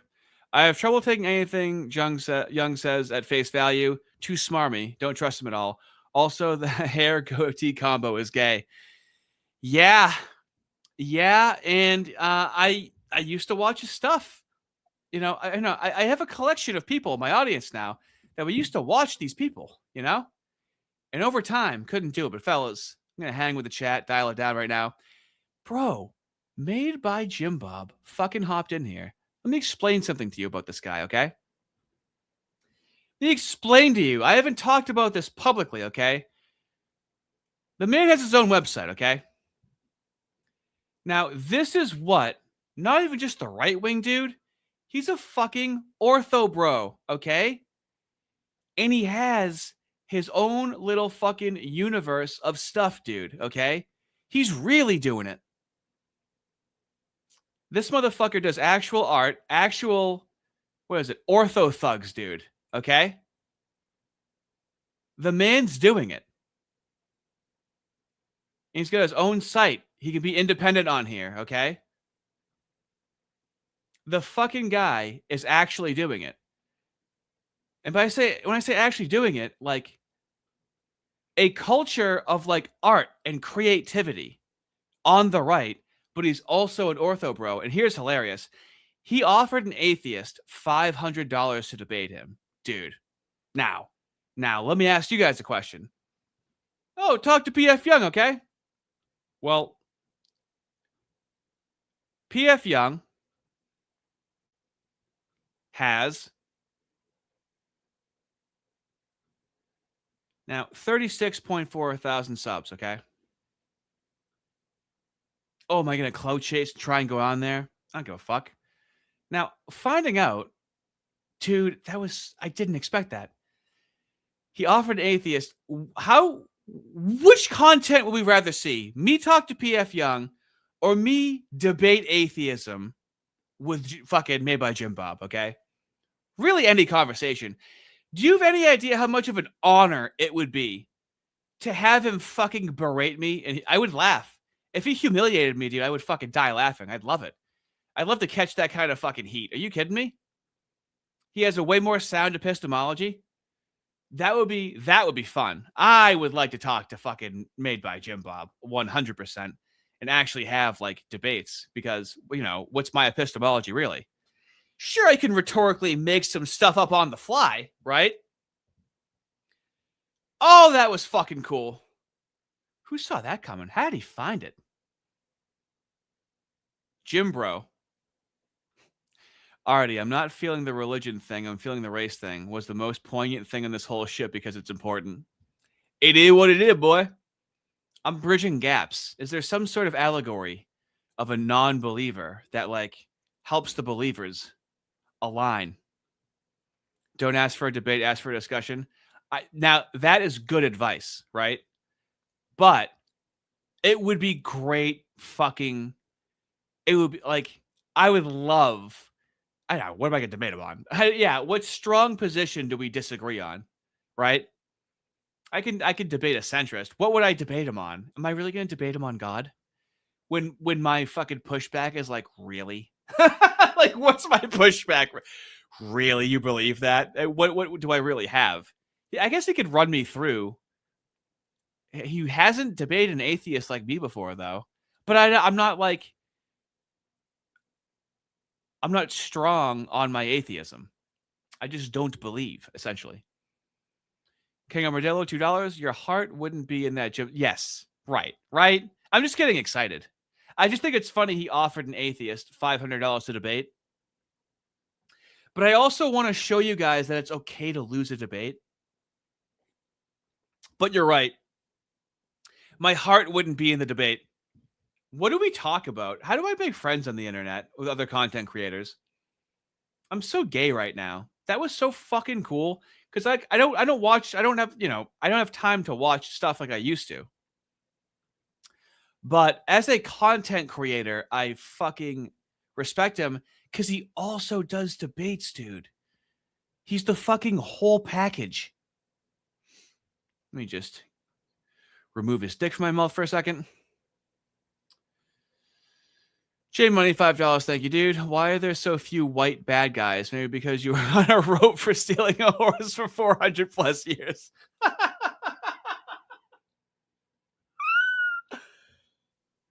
Oh, man. Fuck. See, you want to know why it's weird? It's because I really admire Jim Bob, but I can't like show you his content. I just, I very much support his endeavor of how he's doing things. He's making it cool and fun and funny with comedy, right? I can like riff comedy wise and whatnot, but he has the art aspect behind it, dude. Fuck. That was fucking awesome. Anyway, you look at the chat. I'm done glazing. What am I gonna do? A little bit of this or something like that? So, yes. So, centrism is the bottleneck. Oh, dude. Should I give you, answer me. Should I give you a little bit of the Mentis wave? Should I give you a little bit of it?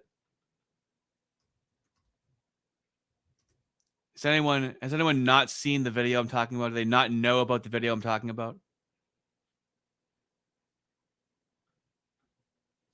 Because I can give you a slice of this, and it's not going to interfere with the video that I'm going to make on it.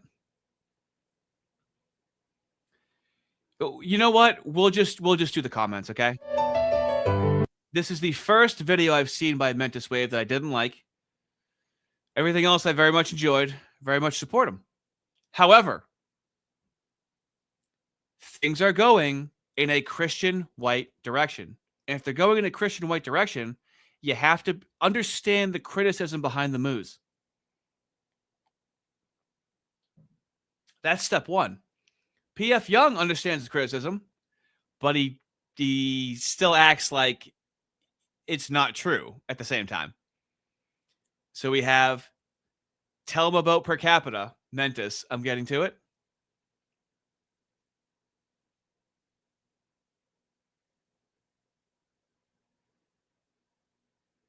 And so essentially in the video, now here's the issue. He has a lot of hubris in the video. Yeah, there it is. There it is. I was just going to say that. He's a lot of hubris in the video, which works when talking about the left, okay? You have to be careful criticizing the right because it's not the same as the left. And unfortunately, he says he doesn't believe in the whole woke right thing, but he believes that it's the same thing but on the opposite side, which is James Lindsay rhetoric. And so, he can say,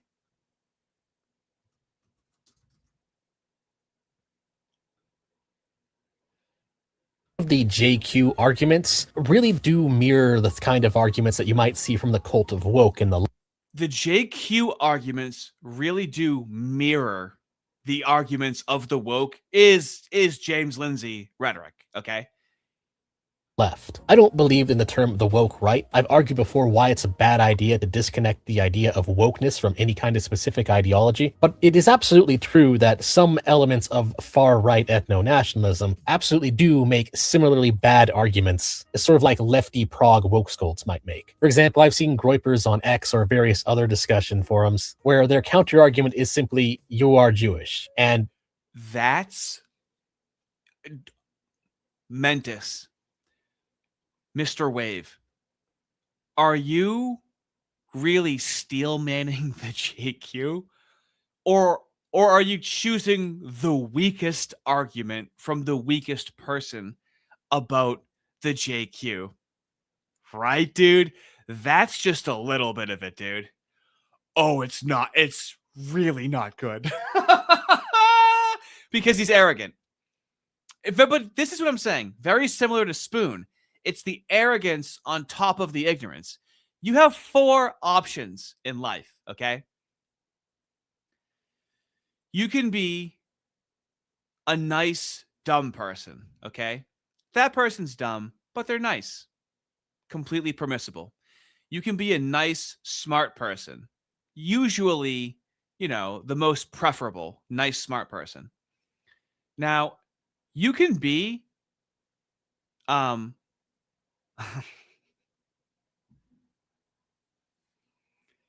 you can be a mean, smart person, okay? I have dabbled in this territory a few times, okay? The person's mean, but fuck me, the guy's smart, right? You kind of earn your arrogance. What does not work is a stupid fucking asshole, okay? Is dumb, mean, okay? And when I say dumb, mean, I don't mean in totality, right? But in certain rhetorical moments in terms of creating content, if you're wrong and you're cocky about it, I mean, you're in fucking lolcow fucking territory, okay? You gotta be certain when you're gonna be an asshole. You have to fucking know for a fact, dude. Otherwise, it's gonna fucking bite your cheeks. Yeah, see? Mentis is so close to noticing, but it's almost as if he's in denial. Yeah. Oh boy, can't wait to see his comment section later. It was not good for him. It was not good for him. Mentis telling people about per capita only to make the exact same mistake in his JQ arguments multiple times is peak comedy. See? You see how it becomes cow behavior. Yup. Yeah, dude.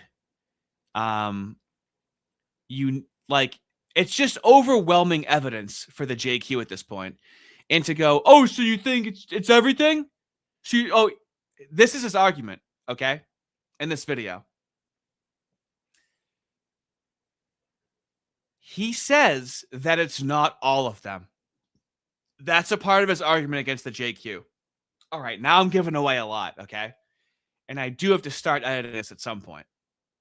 So now I'm actually going to look at the chat again. Okay. Brain's active. I'm winding down. Never let your cockiness rise above your intelligence. Exactly. And I feel like some people will see me saying certain shit. And it's like, well, yeah, that's why we all know the difference between an ad hominem and making fun of someone, right? A lot of times if I call someone an insult, they think it's an ad hominem. It's like, No, I proved my point, and here's the cherry on top, pussy. Calling someone a name isn't an ad hominem. Calling someone a name in place of an argument is an ad hominem. It's complimentary, okay? The insult.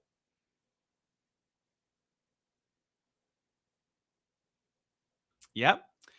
That's the worst part of it because I usually enjoy his work. That one was rough. And fellas, one day I might make a rough video, but I don't think I will because I'm very cognizant of this.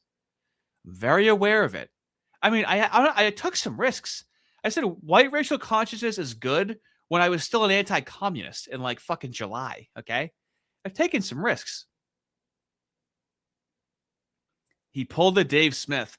I like Dave Smith, but that's because he's a New York comedian. So in terms of not even his comedy, but he's hung out with like some of the best modern comedians and for a long time. So I do have a bias toward liking Dave Smith, even though, you know, he can't concede.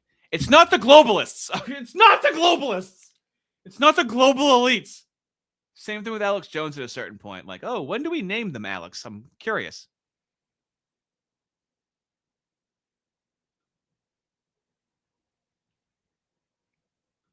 Dave Smith is funny. Yes, he is. And he hangs out with people that are funnier than him. So he's been training at a high comedic altitude.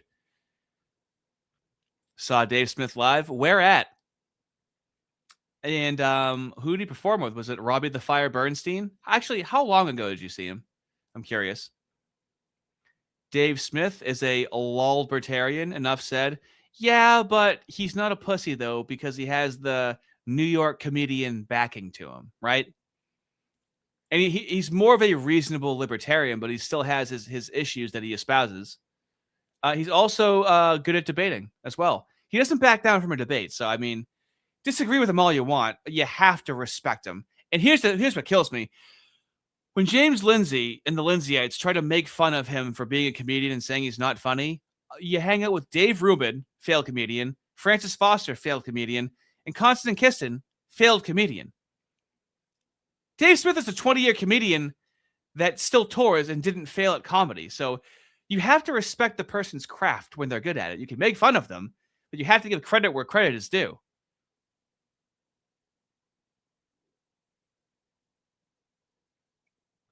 Also, this person really enjoys Broken Crown. It's a good stream, typically. Had to take a break, but he's catching back up on it. Fellas, go. I know I criticized, right? No enemies to the right. I know I criticized Spoon, right? But I do have a good amount of crossover with this community.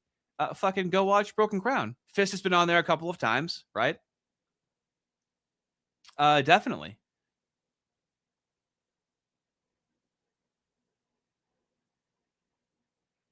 See, this is the thing too. I am so glad that I don't have to talk about foreign policy and Christianity. Okay, it really is a cheat code. I really do have the coward's position. I really do not enjoy talking about those. Arden Party, in fairness to both Smith and Jones, the global elites aren't only the moos. Well, it's in their quote unquote religion to have Gentiles do work on behalf of them, right? I mean, we have white people that don't serve white people, right? How do you think the moos had nothing to do with white people kissing the feet of black people in public and putting themselves in chains crying? Do you think that's organic? Do you think black people have the power to actually, have them do that? Thinking of a new name. Just became a member. Hell yeah, buddy.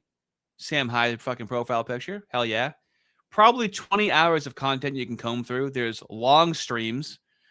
And then there's lore videos in which I show myself from like 2017 talking about things politically, having a meltdown in my car. Oh my God. I have 3 hours on Colin Kaepernick. I have 3 1-hour videos on Colin Kaepernick that I couldn't show anybody. I was so frustrated. He has clown hair. Okay. It's not a real afro. I think I might have done 45 minutes on how his afro isn't real. was a lonely time back then, fellas, but now I have the fellas.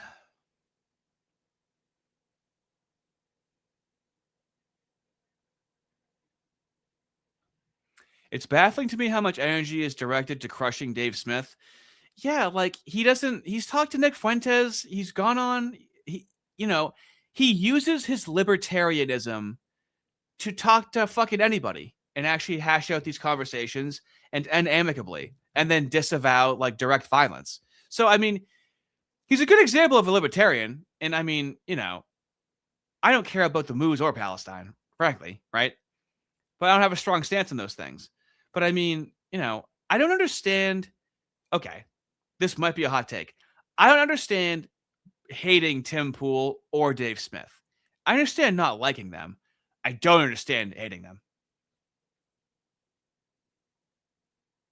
Oh, dude. My generational run started with when Douglas Murray talked to Dave Smith on Joe Rogan. That is whatever you're seeing now, that was the catalyst for a new wave of content. I had to break free from the anti-communist shit, and I noticed something, and I had to plant a flag in it early. Oh, the Lindsay days. Remember when Lindsay content was fun? Remember those days, fellas? What was that? What was that, months ago, which in content creation is years ago? Artie, you should do a video on Edward Bernays that sounds familiar. Is that advertising? Yes. Yes. Who was talking about this? Where did I hear this from? Yes. Yeah, he's like the birth of like propagandistic advertising that we have in the country, right? As far as I know. And would you look at that? You want to know where he died? 20 minutes from where I live. I'm telling you, fellas. This area, I just want to apologize to the rest of the world. Sorry. We have the worst ideologues. It's all born from where I live. It's a fucking nightmare. Okay, fellas. I have to wind down. Start working at some point on a Mentis Way video. I fangirled for Made by Jim Bob showing up in the chat. That fucking ruled. I really appreciate you guys sticking through the technical issues. I thought a bunch of people were going to drop off, but you guys fucking stayed to hang out, which fucking means a lot to me because people don't do that unless they actually want to see the content, which increases me wanting to